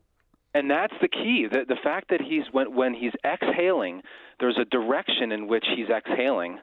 And by doing that, it's kind of down and towards his back. And by doing that, he's literally pulling new, fresh air from ahead of him. Right. And then inhaling it, analyzing it with that amazing chemical detector, and doing this at about 5 times a second. So that's one of the reasons that the dog is this amazing detector. And so what we did is we took that information, we said, hey, the way we do it is not the way the dog does it. What if we tried to mimic what the dog is doing? Yeah. So we made these commercial systems kind of sniff like a real dog, and that's when we saw the dramatic improvement. Okay. So we're not necessarily designing a system that is a dog's nose. All we're doing is taking what we learned from the dog and applying it to the current generation of systems. So are we going to see the end of dogs being used as sniffer dogs for all sorts of different purposes and to be replaced by machines now that you've cracked a nose? It? Yeah, exactly. Just a nose on a stick. Yeah, that's what I mean. Some device on the end of a stick, which you just... Like Pete Townsend. Yeah. That would be really funny, right? Yeah. You go to the airport, and then there's like this creepy fake dogs, and they're sniffing up and down. You could almost do it. You know how they have those, those things that they use in security to sort of rub up and down to see if you've got it on you. You just put a nose on the end of it, don't you? Well, you right. I mean... I don't think that day is anywhere near because dogs are just such amazing systems. Yes. They really are. I mean, I know they're kind of expensive to maintain, but sometimes the technology is as well. Dogs get tired and cranky and hungry. But again, their ability to discriminate and think in real time is just really impressive. So I don't see them going away anytime soon. Oh, okay. That's great. Because one thing I was going to say to you was I understand that dogs actually also have the human condition of effort and reward. I was told a great story, Matt, that the dogs that were used as sniffer dogs after 9/11 to scour through all the rubble, and they didn't find much there because everything had been so crushed out of sight, there was nothing left. Those dogs went a bit crazy because their job is to sniff out things that are there, and they couldn't find anything there, and they got upset about it because they hadn't succeeded in their task. Oh, that's really interesting. I'd never heard that before. But no, it makes sense. I mean, if you're a dog lover, you know how emotional they can be, right? Yep. That's what I mean. I mean, for instance, he's not actually a dog lover, but I am. No, but I mean, I went to see my colleague's dog just a couple of weeks ago, right? And the dog has this toy duck, which he likes to go around he's and... ripped it apart. Sure. Now, the thing is, he comes to you with a duck in his mouth, and then you have to try and pull it out of his mouth, except he's never going to let it go. But then when you give up the game and say, if you're not going to let it go, he goes mad and wants you to do it again, even though he's never going to give the duck up. You know what I mean? Right. I mean, they have a constantly challenging attitude to their task. Yep. Oh yeah, absolutely. Mm-hmm. Hey, I was actually working on the sniffing system this morning, and I got it right here. You want to hear it? Yes, please. Because if you have a lab at home, you might recognize the sound. All right, here we go. You ready? Yeah. Here we go. That's it. That's brilliant. That is brilliant. Great. It can also double up as the sound of a steam engine if you haven't got time to build one. You wonder why a dog's lungs don't collapse, don't you, when it's inhaling and exhaling at such a rapid rate? Yeah. Okay. Matt, listen, that's an excellent point. That's an excellent point because there are kind of two modes. There's the constant kind of breathing mode. Yes. Actually, there's three. There's panting, which is more about respiration. That's right. And then there's the sniffing mode. So they're all different, and the frequency at which they're breathing, inhale and exhale, is different in all those different modes. Tremendous. Well, listen, good luck with it, Matt. We'll come back and check with you again soon to find out. Hey, thanks for the opportunity, guys. How it's all working out. That's Matt Staymates there from the National Institute of Standards and Technology. Amazing what they can do now. Cheers. You haven't done any panting for a while, have you? What do you mean? I don't pant, you idiot. Don't you? No, I don't. Okay. This is Talk Sport. Fool.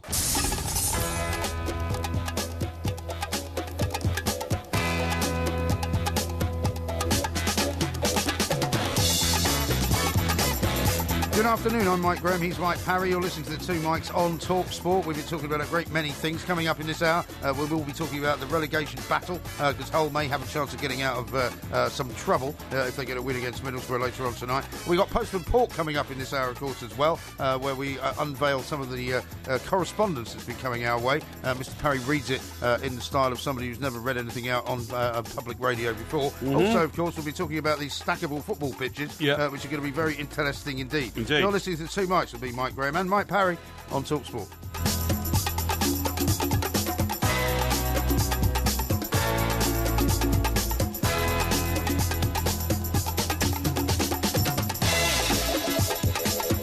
This is Talk Sport. There will be a podcast coming out a little bit later on. Ask Porky, of course, tomorrow. So if you want to send in a few questions that you need answers to, problems that you need solving, that'll be on tomorrow's show. And just hashtag it, Ask Porky, tweet it to us at the Two Mikes. That's right. Now, I wanted to ask you a question because earlier on today, one of the first tweets you put out this morning was how excited you were for the FA Cup draw coming up tonight, third round draw, which you haven't mentioned. Well, I've mentioned it because it hasn't happened yet, has it? Well, I know, but you said you were very excited. Well, it was one of your favourite days of the year and all that. It is. And you haven't mentioned it. No, well, what's there to mention? You know, the draw takes place at 7 o'clock. Well, I thought you'd have reiterated your excitement for it. Well, you know, my people keep in touch very closely. You know, the people who follow me on Twitter and all that kind of stuff, people listen to this but there's station. more people listening than there are following you on Twitter. Yes, well, that's absolutely true. So some of them aren't aware of your level of excitement. I will reiterate that I do think this is one of the most exciting days of the football season because I want to know whether by 7:05 tonight or 7:10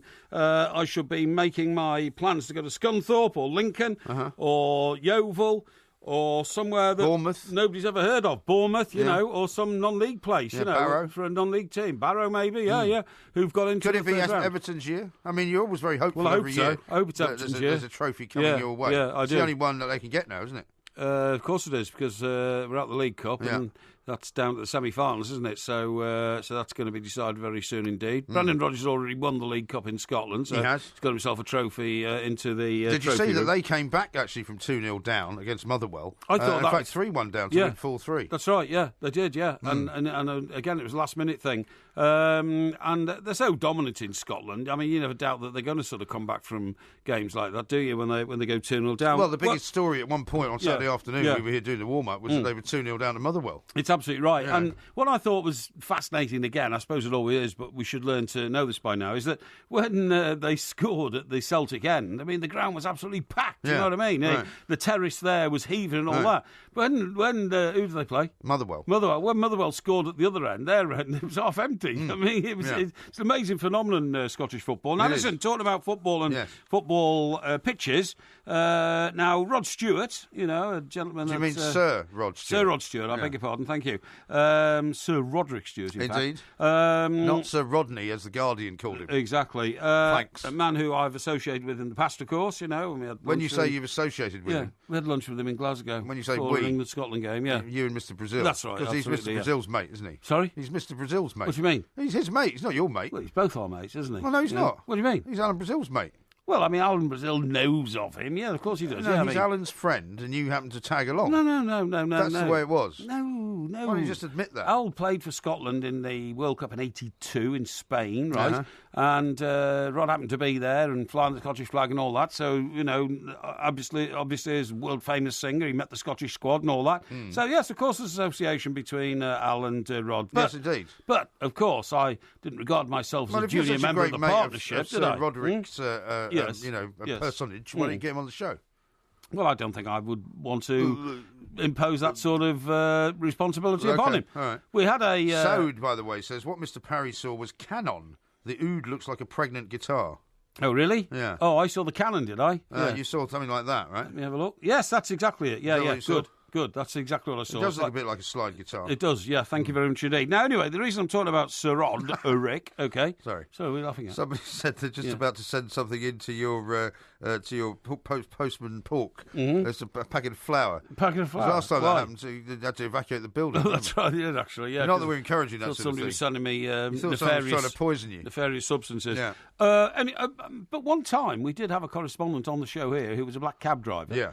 And he played in Rod's football team. Oh, yeah. Now, that's what I was going to talk to you about. Because he used to have a football pitch in his house in Essex, didn't he? He still has. And also in his place in LA, I think. I think he has. I think you're right. But anyway, the point of my story is that very house that you're talking about, a £7 million Essex mansion, is now up for sale because... I thought it was put up for sale a while ago. He did. This is the point. He and Penny are moving sort of somewhere quite close by. Yeah. I think they have to say where they're moving to. No, of course not. But I think it'll be something like Hayden Bois or something like that, won't it? You know, Thaden Boys. Thaden Boys, is it's it? Not Thaden Bois. Yeah, or whatever.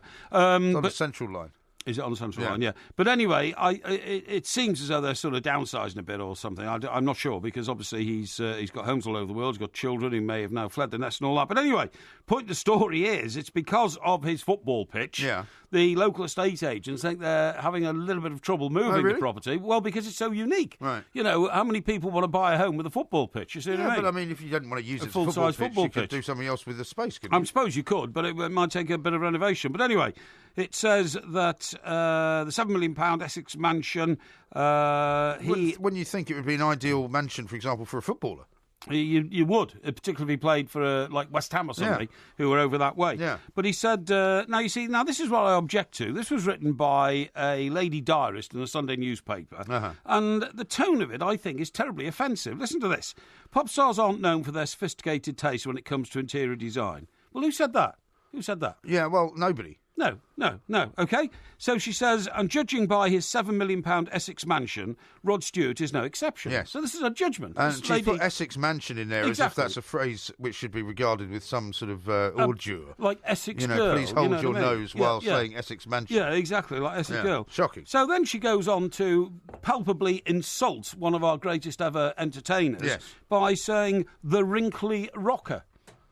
The wrinkly rocker? Yeah. Do you mean one of the... To be honest, one thing that Sir Roderick is not is actually wrinkly. He's not wrinkly, and I mean, also... you know, Ronnie Wood is wrinkly. Yeah, that's Mick right. Jagger is wrinkly. Yeah. Keith Richards is wrinkly. Yeah. But Rod actually isn't. No, and he's one of the biggest selling artists of all time, musicians and singers. So she goes on to say the wrinkly rocker and his wife Penny have had trouble flogging the home. Yeah. You know, I mean, what do you mean flogging the home? Do you mean selling their £7 million mansion? Yes. She's making out that he's some sort of, he's trying to pull a wool over people's eyes, flogging his home as though it's a derisory thing to do. So why are you giving this woman so much publicity? Well, I'm not. I'm just saying that I feel it's awful to treat national heroes. National treasure, you like this. So she goes on to say, flog them home, even though they have dropped the price by £500,000. But then, this is the crunch bit, and having seen the inside of the late 19th century Wood House, I can see why. Wood House? Yeah, it's called Wood House. Oh, it's called Wood House. I thought you meant like a house made of wood.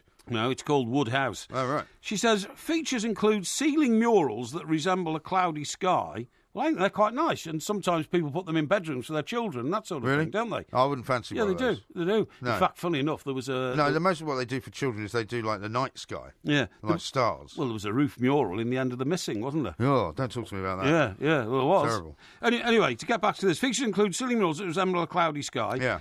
Chintzy upholstery. Well, Right. what is chintzy upholstery? Well, it's chintzy upholstery. I mean, everybody knows what it is. If you bought your upholstery 5 years ago, because that's when you last refurbished your house, then it's 5 years old. So it's not... Well, chintzy doesn't mean old. It What just does it means mean? it's a particular style. It means it's rather sort of... elaborate? Rococo, shall we say. Yeah, elaborate rococo. Well, not elaborate, just rather kind of has sort overdone. Of tassels on it and all that a bit kind overdone, of stuff. a bit flowery, that kind of thing. Yeah, but I mean, that's her opinion. Yeah, that's kind the of flowery sort of sofas and things. So she goes on to say, features include ceiling murals that resemble a cloudy sky, chintzy upholstery, monogrammed sofa cushions. Now, what is wrong with having monogrammed sofa cushions? Well, I wouldn't have any. Well, I would. Yeah, I of would. course you would. I would. But that's because you're gauche and have no taste. I'd have PP for Porky Parry if I wanted to. PP's not your name, though. No, it doesn't matter. It's how people recognise me. And then people came to my home. Well, hang on. You've got monogrammed shirts, haven't you?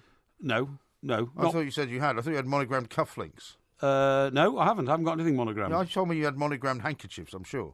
Well, I probably have. I've got Mike written on them or something like that. No, they say Mike. Mike? Yeah. But that's all, That means I could use them then.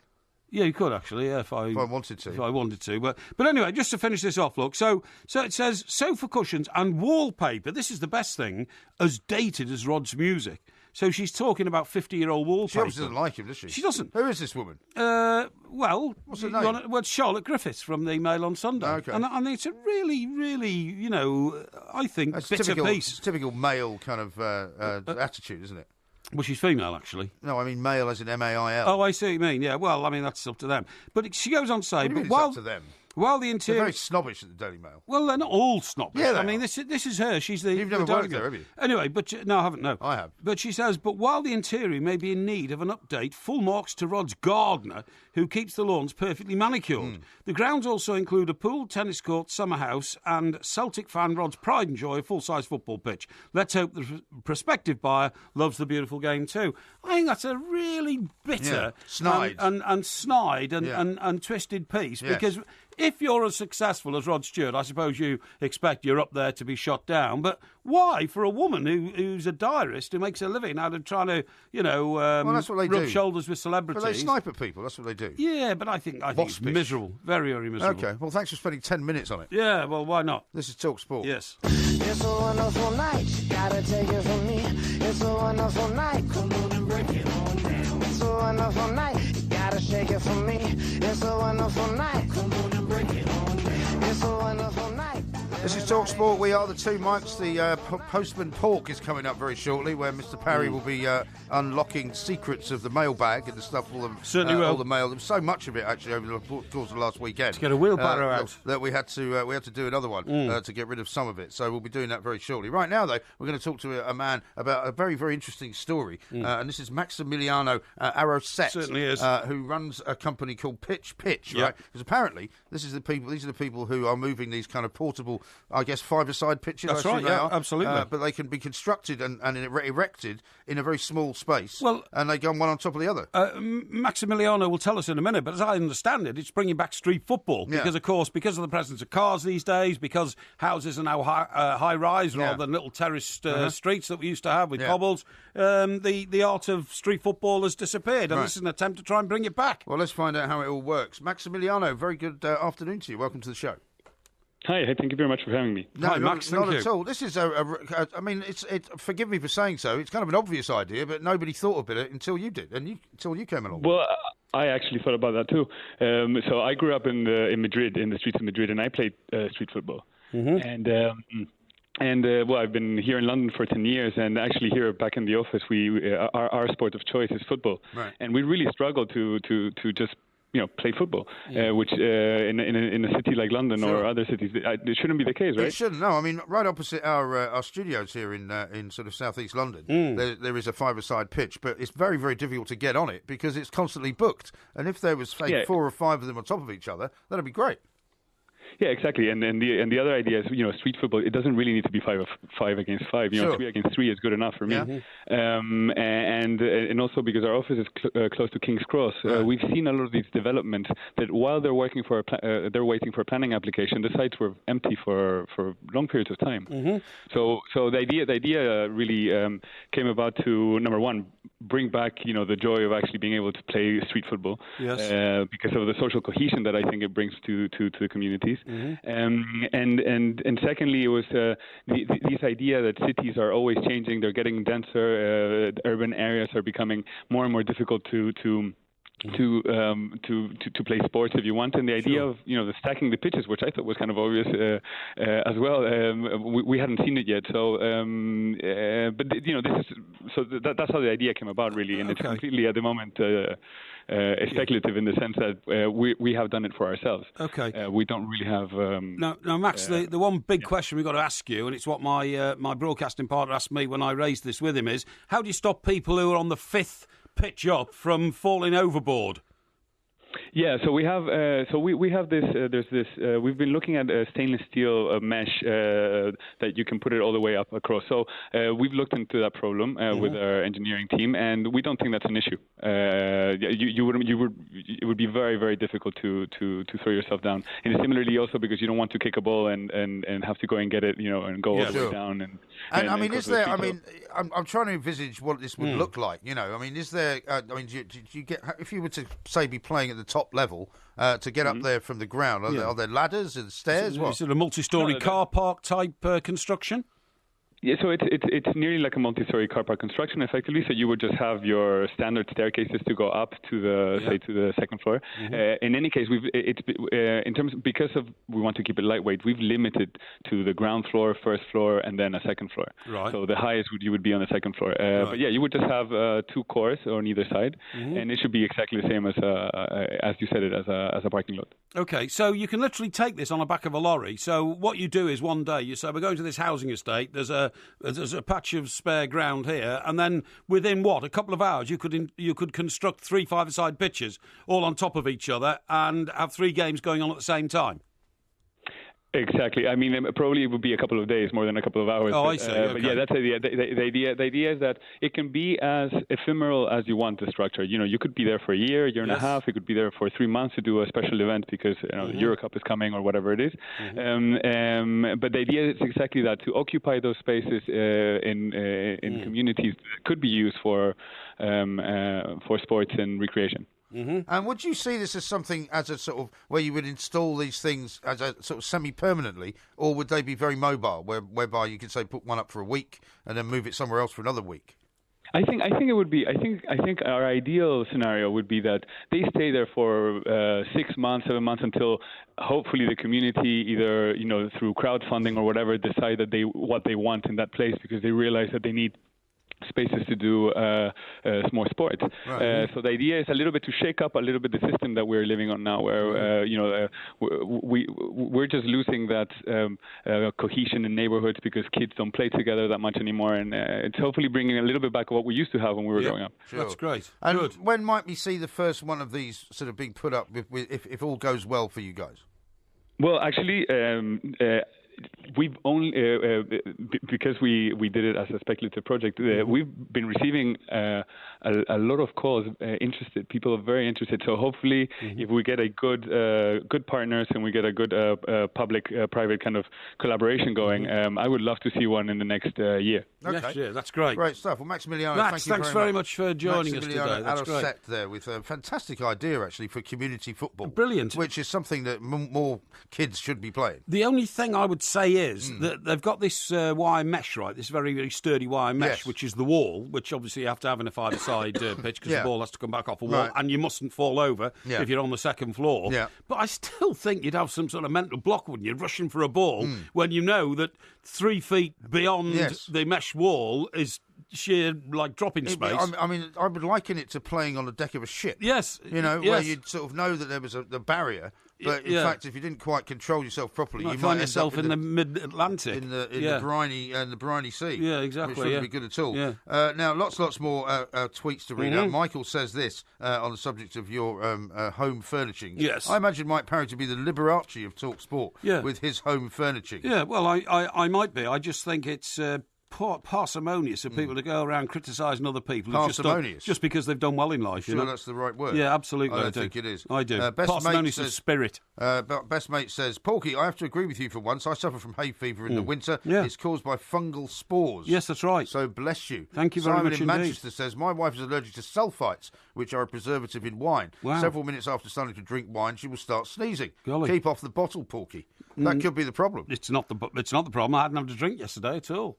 You didn't have a drink yesterday at all? Not with my sciatica nightmare. Really? I mean, blimey, man, come on. You went a whole Sunday with football on and you didn't have a drink? Didn't have a drink. You expect anyone to believe that? I do. Because I tell the truth. This is Talk Sport.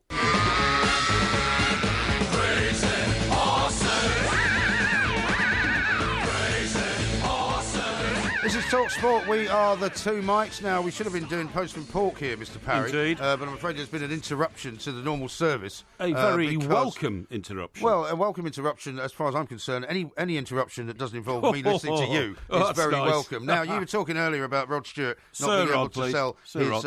yeah, well, I've already corrected you on that one. Yeah. He doesn't mind if you call him Rod or Sir Rod, okay? Really? Yeah. He doesn't.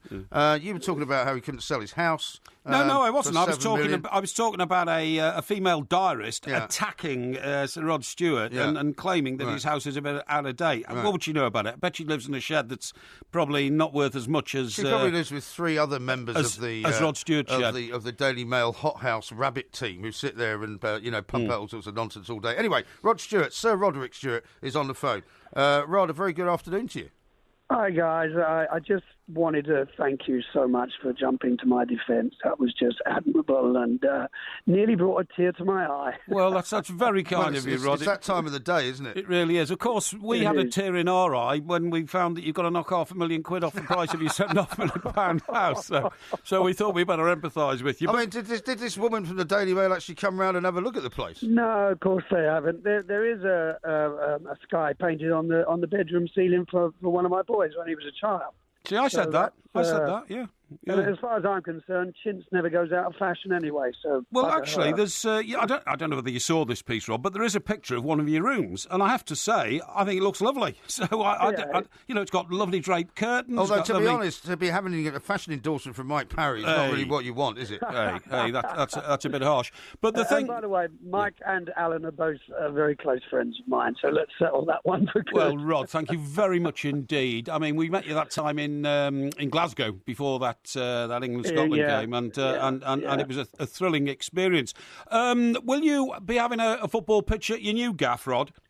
It's funny you should say that because I've just had a 4D pitch put in for my two boys. It's a 7-a-side AstroTurf. It's absolutely beautiful. And it was the other day I was trying to tell the boys, I said, you know how lucky you are. When I was your age, I was speaking to Aidan when I was 5 or 6. My football was my mum's stocking stuffed with newspaper, and we played out in the street, and if it went under a lorry, that was the end of it. That's right. Trying to stress to them how lucky they are. That's right. It's very difficult convincing children these days how spoiled they are, actually. I've got the same problem with mine. Mine are always moaning and groaning about where we're going on holiday in the summer. I hope we're going to get one of those nice villas again, or are we going to have to go to somewhere in Britain? It's horrendous. So a week at Bognor Regis is out of the question. Then exactly. That's right. All those sort of things. And Rod, although you're moving house, you're staying in this country. Is your life now still divided transatlantically, or are you because of? Yeah, it certainly is. Yeah, it's a bit of both. I haven't moved very far. I've just moved up to Shearing, which is about 15 minutes away from the old house. So I'm still an Essex boy at heart. So I'm loving it. I love Essex. And are you proud? Because as I pointed out in this piece by Miss Charlotte Griffiths, she uses the word Essex as though it's some sort of swear word. Yeah, condemnatory. But I mean, you are a proud Essex boy. Well, I was born in North London up the Archway Road, but I've lived in Essex for the last 30-odd years. I live in the States mainly, but I love the place. Some of the best pubs, some of the best countryside. It's definitely underrated. Mm-hmm. Now, how often do you get up to see Celtic this year? Because, of course, Rangers have come into the Scottish Premiership again, but rather disappointingly, or maybe not in your case. Yeah, well, it's I bumped into one of the hierarchy at Rangers, and they did say it was going to take a couple of years, and it may take them a couple of years. But I get up there as many times as I can.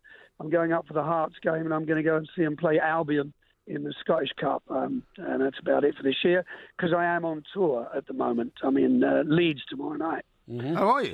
So, blimey. And then Manchester the night after, and then back to the O2. Oh, blimey, that's great. O2. Porky said we were playing the O2. We did a little comedy show, and we were playing the O2 Academy in Liverpool. He kept telling everybody we were playing. He kept telling everyone we were playing the O2. Didn't quite get it right. Yeah, but nevertheless, it was a full house, so we did okay. Rod, can I ask you about the recording business, which of course you've excelled at for now nearly half a century? I've been. I don't expect you to comment on fellow performers, but I'm a little bit puzzled at the Stones' new album that's coming out. And when I say to people, you can reinvent yourselves in the same way that Sir Rod Stewart did with your songbooks in America. Yeah. But it's not quite the same thing, because they're sort of doing more of what they've done in the past, but not really as well, if you see what I mean. I think they're merely playing homage to the guys that gave them a start. Muddy Waters, well, all of us, really. Yeah. Howling Wolf and Junior Wells. I haven't listened to the album yet. I'm hoping Ronnie Wood will send me a free copy through the post, but I very much doubt he will. Well, I mean, he's the real wrinkly rocker, isn't he? I mean, I thought that was so nice. I have facials every week, and it obviously seems to be paying off. Thank you, guys. Yeah. Well, you should keep him up as well, and get down with the kids as you always do. And is there anything in the offing, Rod? What do you mean in the offing for you? No, broadcasting-wise, because broadcasting-wise, and I tell you guys, anytime you want me to come in, I'll come in.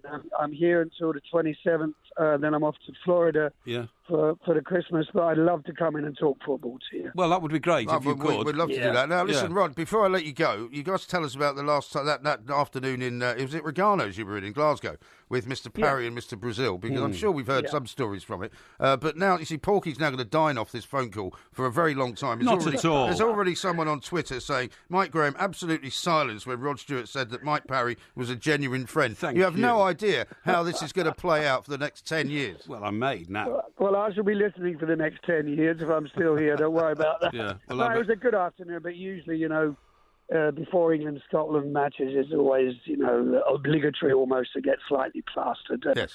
So I can't remember much about it. I can't remember much about the game either. No, well, a lot of it... neither can Porky. A lot of it can be forgettable, but it was great to see you then, Rod. It's great to talk to you now. Thank you very much indeed for giving us your time. Right, and we hope we'll be talking to you again, maybe seeing you even soon. Anytime you want me in, I'll come in. Okay. Just give me a call on the... You've got the number. Your guys got the number. Yeah, have a word with our very nice producer, David. We'll get something sorted out. And good luck with the house sale. Thanks very much indeed. Rod Stewart, now a genuine friend of Mike Parry. Absolutely. I can't believe it. Well, I'm sorry to tell you, but I never boast about these But that's the first time you've ever boasted about somebody being your friend. I have never and it's turned out to be the case. I mentioned it in passing. I mentioned it in passing because, I just wanted to clarify the situation. But now you've had it from the horse's mouth. There you are. Not that I'm suggesting that Sir Rod is the horse's mouth. Like that. You know what I mean? Very harsh, that. I mean, the sauce.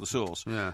Tracy says this, oh dear, how big is Porky's head now? Best pals with Rod Stewart. No, you don't understand. Love it and love Sir Rod. Rock on. You don't understand. I've got friends like Rod all over the world, really? but I just don't talk about it, You don't normally, no. I need to talk about it. Absolutely staggering stuff. Well, anyway, as a result of all of that, Postman Pork has been suspended until tomorrow. Certainly, if you don't mind. We'll do it then instead. By the way, when Rod was talking about, putting, rolling up stockings and using them as footballs and all that kind of stuff, do you remember the days of putting the coats down for goalposts? Because I do. In Chester, where I was brought up. We used to do it in a local park. That's what I'm saying. The playing fields in Chester, that's all we ever did. Yeah. And your mum could never get you in. To be honest, if you ever found... I mean, Alan Brazil talks sometimes about the asphalt pitches in Glasgow. Yes, he does, which had that sort of red ones. Yeah. Oh, yeah. Where you'd come back with terrible marks all over your legs. That's right. But whenever I went up to Scotland for school holidays with my parents, I was always amazed to see an actual goalpost because you never actually saw a real goalpost to play play on? Well, we used to like playing through the summer nights as well because, of course, the weather was great and all that kind of stuff. And they'd taken all the goalposts down, and then they had all these fenced-off areas where they were trying to grow cricket pitches and that sort of stuff. Yeah. So we used to tear them all down because they were in the way.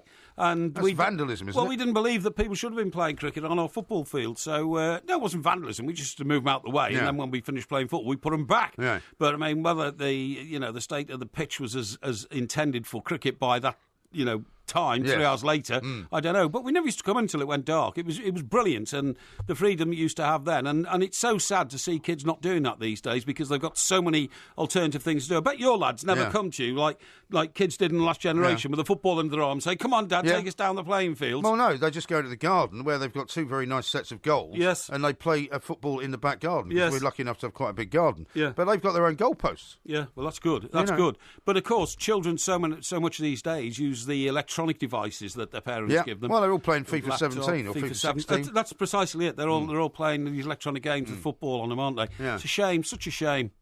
If they did it the way I did it, they'd have turned out like me. Yeah, thank God for that. This is Talk Sport.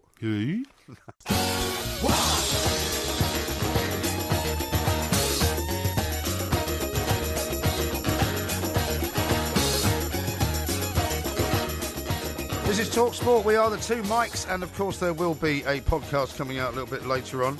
Look at the state of your face. What? I've never seen you looking so happy. What do you mean the state of my face? What are you on about? Because Rod Stewart said he's a personal friend of yours. Well, now you've got this glow about you. Well, he's only telling the truth about things, I mean, what can I do? What can I do? Yeah, I know. What can you do? Yeah. Now, coming up tomorrow, it's Ask Porky, as we mentioned earlier. Yep. We might do Porky's postbag, Postman Pork tomorrow as well. Indeed. We've got Porky Vision coming up on Wednesday. Yep. Lots and lots of things to talk about there. And, of course, it's the Porky Quiz on Thursday. Yes.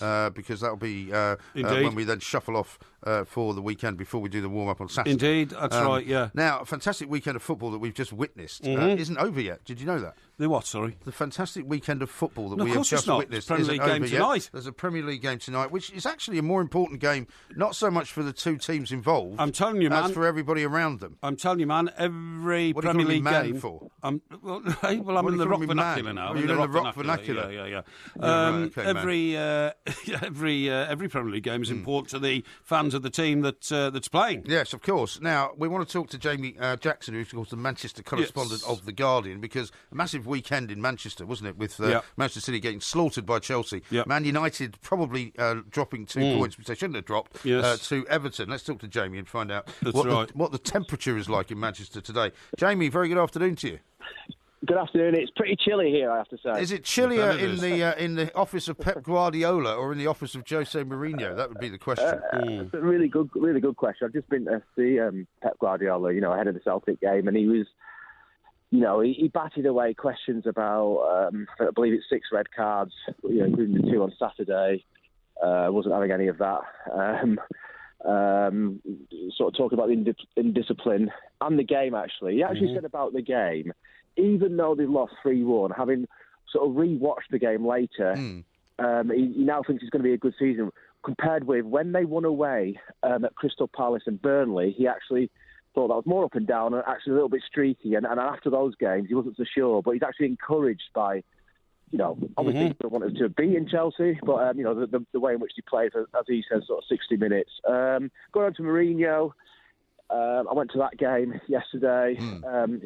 He was asked about the Fellaini substitution, which, he's got a case of being one of the worst substitutions probably in his career. Yeah. Well, you see, people are saying that, but I mean, is it really? Because he's very, very tetchy about any kind of criticism at the moment. But I mean, is it really his fault that he puts on a guy who he thinks, as he described him, 2 metres high, who can head away everything that comes in to defend the defence? And the guy then makes probably the clumsiest thing I've seen since Mike Parry tried to make a cup of tea with the new kettle. Yeah, that's right. Yeah. You're into the debate there about how much responsibility anything is with the manager being the players. I just meant materially it was a bad decision because he cost them the 3 points. I'm sure that broke your heart there, Mike, as well. Yeah, well, I'm afraid he did, but these things happen. If you can't bear that, you shouldn't be a football fan, should you? Exactly. Yeah. To go back to your original point, I think Mourinho's got far greater issues than Guardiola. He has got a case. They keep on playing kind of relatively well, but the point is 5 or 6 draws. There has to be something wrong, doesn't there? If you're drawing so many games, You can go on and on about playing well, but in the end, it's the 3 points which is the bottom line. So he's the one who's visibly more frustrated, and as I say, he's probably got greater work to do. He has indeed, but I mean, the other problem, of course, for Jose Mourinho is that as his team appears to get to be playing better together, if they don't get any, if they don't start scoring more goals and they don't get the results and they don't end up in the top 4, that's going to be another season of failure for him, which will be 2 in a row. Yeah, I mean, obviously he was sort of bombed out of Chelsea. I think they finished 10th. I'm not going to say that United will finish 10th, but they're kind of 6, I believe, at the moment, 9 points off the top 4. And you are correct. I mean, if you're talking about a title challenge, 9 points being the gap, you say, well, that's looking a little bit yawning. But this is, as I say, the Champions League, so they need to start winning. I mean, you can never tell in these things. That's why we all love football. Will they click and go on a run of 5 or 6 games, winning? You look at the players, you think, they're capable, but they need to start doing it soon. Things are not unfolding well for Jose, Jamie, because when Chelsea arrive in Manchester, his former club, the club he took to, great glories and all that, and when they start performing like a team that looks unplayable and unbeatable in the Premier League at the moment, that's agony for Jose. Yeah, especially when it's basically, apart from Kante, the same players, really, isn't it? Yes. That are doing it. So, on this one, you have to say it's a management thing. For whatever reason, they stopped playing for him. Was it his fault? Was it their fault? Was it a bit of both? But, yeah, you're correct. I mean, they're now 3 points ahead, Chelsea, and they look the real deal. Oh, they looked absolutely the real deal. And if Conte put Fabregas on the pitch just for that one pass, which led to the crucial goal, just for that one pass, then it was a masterstroke, wasn't it? Yeah, and, when things are going well, then other things go well for you. But you are right. I mean, when they won the title under Mourinho, that was the kind of combination that kind of helped. It wasn't the Fabregas Costa thing that'd been discarded a little bit because he hasn't been picking him. But yeah, he puts him on, and away they go. It was the way they came back, really, Chelsea. I thought, away in a game that really mattered, and they turned it on.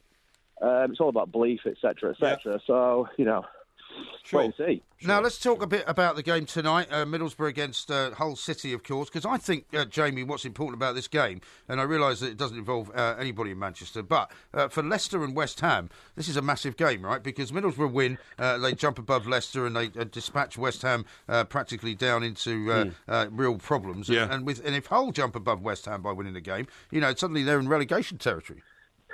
Yeah, well, I noticed that they've basically come out, or it's been briefed, however you want to say, that Bilic isn't under any pressure, but West Ham I'm talking about. But you're right. I mean, I've seen West Ham play a couple of times recently. Not really that brilliant. Well, West Ham are standing by Bilic, aren't they? But I mean, nevertheless, they can't stand by him forever. Well, well, how many times have you heard that? It probably is correct and truthful when it's said, but 90 minutes later and they lose another game or results go against us, we're discussing, and you have to change your view maybe or your stand. So. I mean, I always think that end of the table, I wouldn't say it's more exciting than the top end. Of course it's not, but it can be as exciting and entertaining. And we're only 13 or 14 games. I'm a little bit surprised more managers haven't gone, to be honest, so far. But we might be approaching that festive season where a few turkeys, if you don't mind. Well, that's the thing, isn't it? And also one often sort of sets the ball rolling, doesn't it, as it were, and then suddenly, before you know where you are, you're in a new year with 3 new managers. That's right. Well, yeah, I don't know if you noticed, but Bob Bradley, I think, is the favourite. Bob. To be sacked next, which is a bit of a shame because he's just come in. He was obviously a replacement. Well, it's a bit of a shame because he's such good entertainment. Well, exactly right. I mean, we have spent many a happy afternoon here at TalkSport just repeating the things that he says, paying tribute, pushing the envelope. There's plenty of people on my radar, making plays. It's all that kind of thing. And I mean, he had a terrible weekend, didn't he? We do a good game. Yeah, it's not going brilliant for him. So hopefully, for his sake, for Swansea's sake, and that fan, you hope it'll upturn. But yeah, I mean, I think you're right. It could be a bit of a domino effect. We're approaching here with one going and then maybe a few, unfortunately, following. Yeah. Exactly right. Well, listen, Jamie, thank you very much indeed. But I tell you what, Davey Moyes won't be one of those now, will he, Jamie? Well, I know he's pulled it round, hasn't he, at Sunderland? Yeah. I obviously saw that. Well, not yet. Well, ish. He's in the process of. He's won a couple of games. Yeah, but he's turned things around. He's turned the tide. In the relentless, cycle of the Premier League, 2 wins is almost a championship winning performance, isn't it, for a team down there? Of course it is. Yeah, great stuff. Jamie, thank you very much indeed. Jamie, thanks very much. Jamie Jackson, the Guardian's Manchester correspondent. And as he said, a very good question about the temperature of the various offices of Pep Guardiola and Jose Mourinho. You don't know really which one's more disappointed this weekend, do you? No, you don't, actually. In fact, Pep would be the most disappointed, because what it's done is, what that game illustrated is, he's way behind where Chelsea are, and can he catch up? Yeah, whereas Jose can still claim, well, hang on, I'm going through a well-known rebuilding process here. Right. And to be honest, you'd have to say, looking at Manchester United and where they are right now, they're not really in danger of getting into the top four anytime soon. No, they're not. No, I totally agree. And so, whereas Pep Guardiola was expected to come to Britain, yes, expected to enter the Premier League as the conquering hero, that's right, expected to go straight to the top of the league, totally agree, expected to win it. Totally agree. And so expectation is a terrible thing sometimes. Yeah, it is. Here's one from... it's the hope that kills you. It is, well, that's what they say, Captain Jam Tart says, glad to hear Rod Stewart is coming home to watch the Hearts. He says, Porky will be unbearable forever now, though. Not at all. Unfortunately. Not at all. It's just, it's just one of those things, it makes up life's, magic pattern. Okay?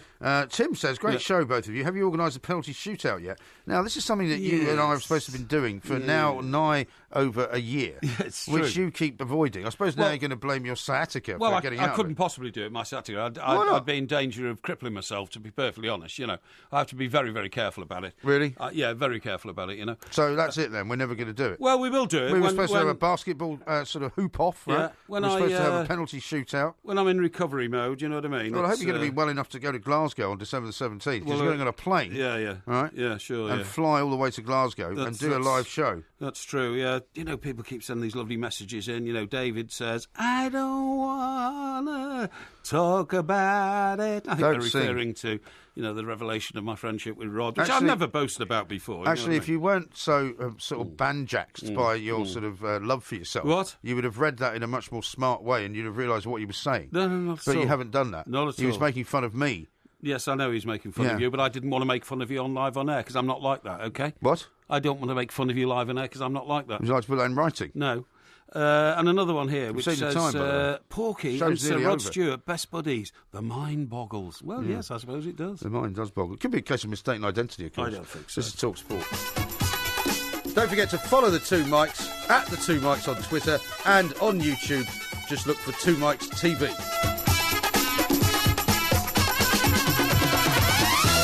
Suddenly this searing pain went through me and I thought somebody crept in the room and put a knife through my right sort of kidney. I got a hot water bottle, which I got 2 dressing gown cords and I strapped it to my lower back.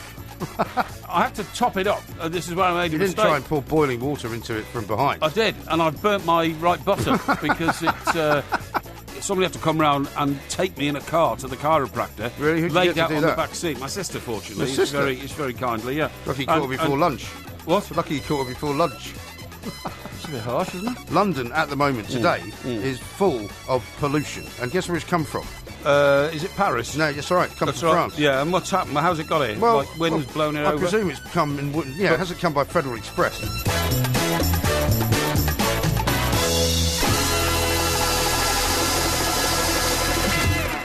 Is there a national